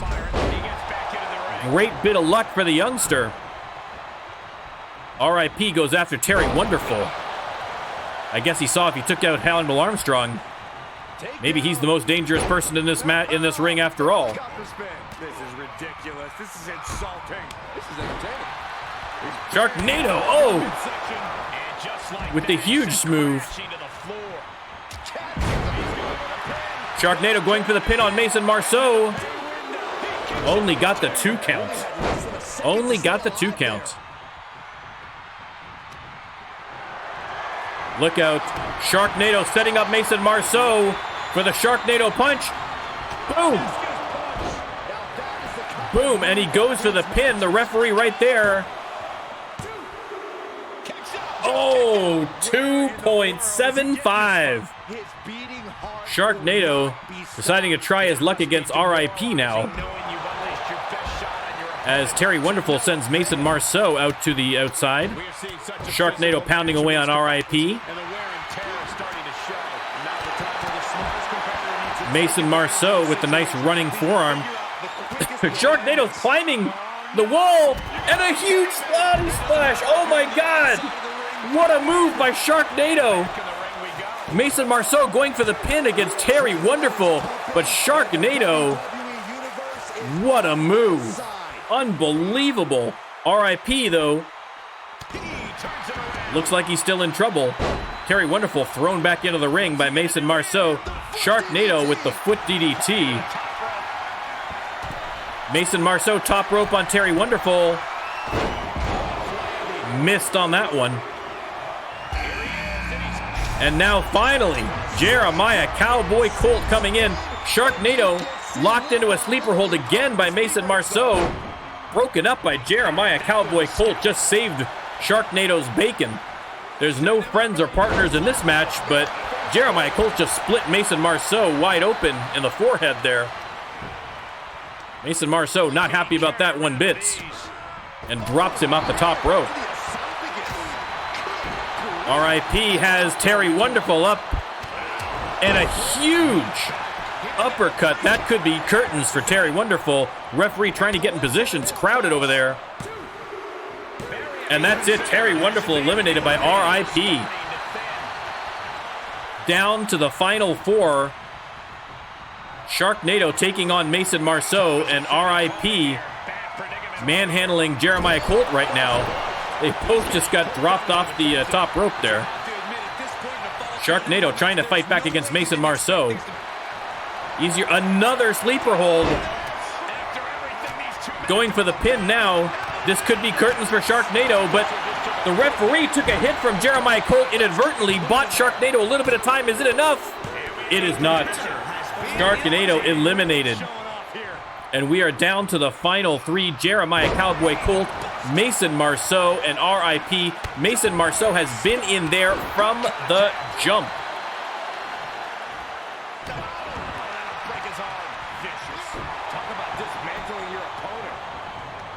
Wouldn't be a bad idea, Jeremiah. Wouldn't be a bad idea.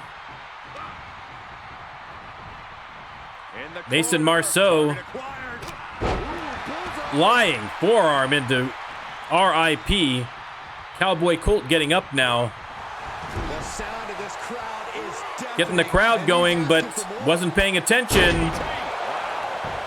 And Mason Marceau made him pay for it. He's going for the pin. This could be it for the youngster already. Only the 2 count. Colt manages to kick out.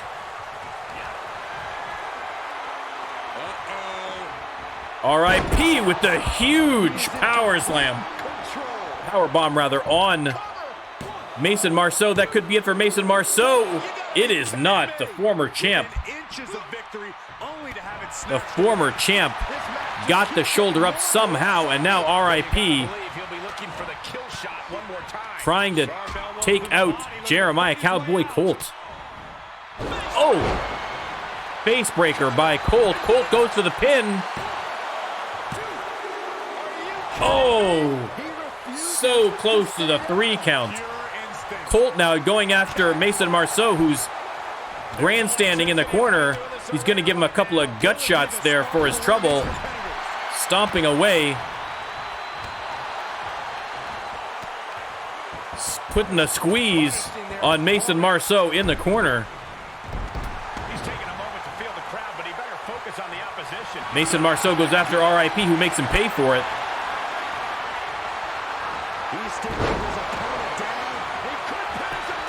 There's the pin on Mason Marceau. 3 count. RIP and Jeremiah Colt, the last 2. One of these men are going to get a title shot. Some tough hits now. I think at this point in the match, you're more concerned about surviving RIP looks like he's going to go top rope on Colt. That could spell some real trouble. That's almost 400 pounds coming down on you. Hit him with the double axe handle. Oh, and the shotgun drop kick. Colt just taking an absolute thrashing from RIP right now. But we have seen Colt come back from situations like this before. Hopefully he's got magic in that. He's got a little magic in him left, but this might be it. Oh! Oh! Got the shoulder up out of nowhere. But he is still in big trouble. Look at the... What a reversal! Rolls him right into a pin! Oh, only got the 2. I was so excited there. I was so excited there. RIP sent out of the ring by Colt. Colt has turned the momentum here, but can he keep it up against the giant RIP? RIP bounced off the chamber there. Back in the ring now. Heads back into the ring. They lock up. He's got him up, and oh! That could be it. Oh, 2 count again. Unbelievable. Jeremiah Colt. Big face breaker. Oh, look out. Look out. He's setting him up. Ow. And RIP drops like a sack of potatoes. He hooks the leg. Oh, again. Oh, no.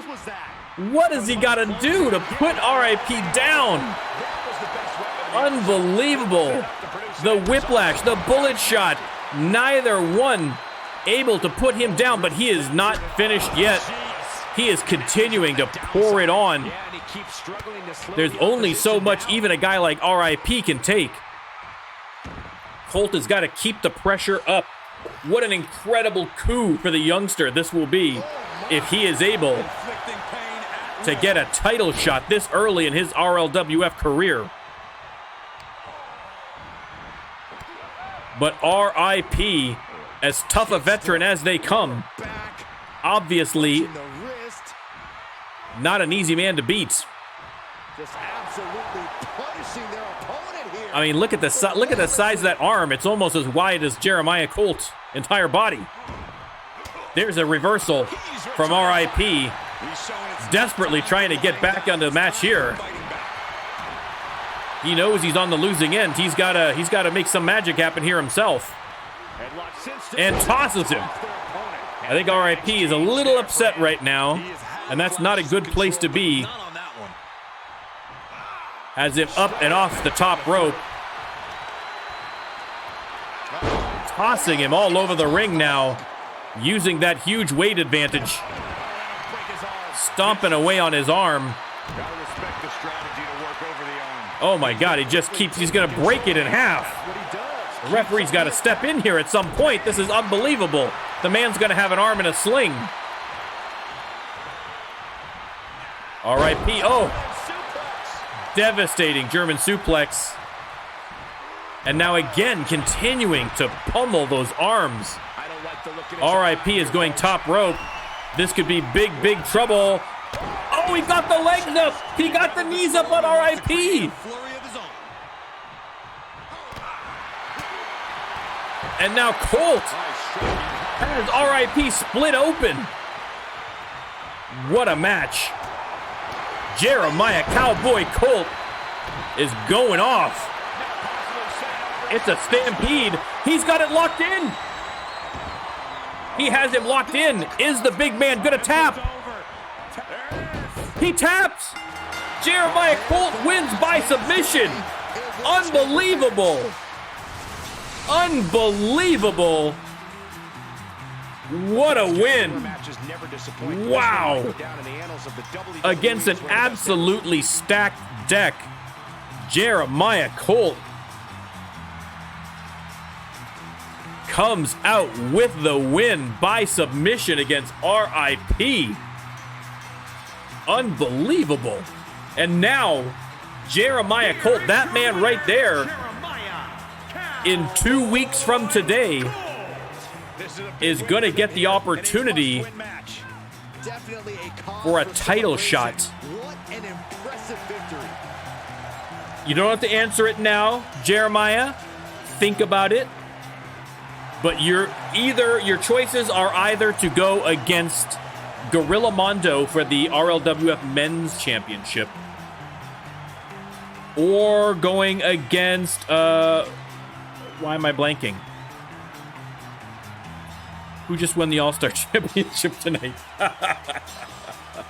Whoever is the All-Star Champion currently, my mind is so fried from the amazing victory that you have just won that I can't even think straight. Oh my God. Tin Cat, thank you for the follow. Man, Pee-wee Win, thank you, thank you. That's the name on the tip of my list. Jesus lost. Tin Cat, welcome in, sir. Welcome in.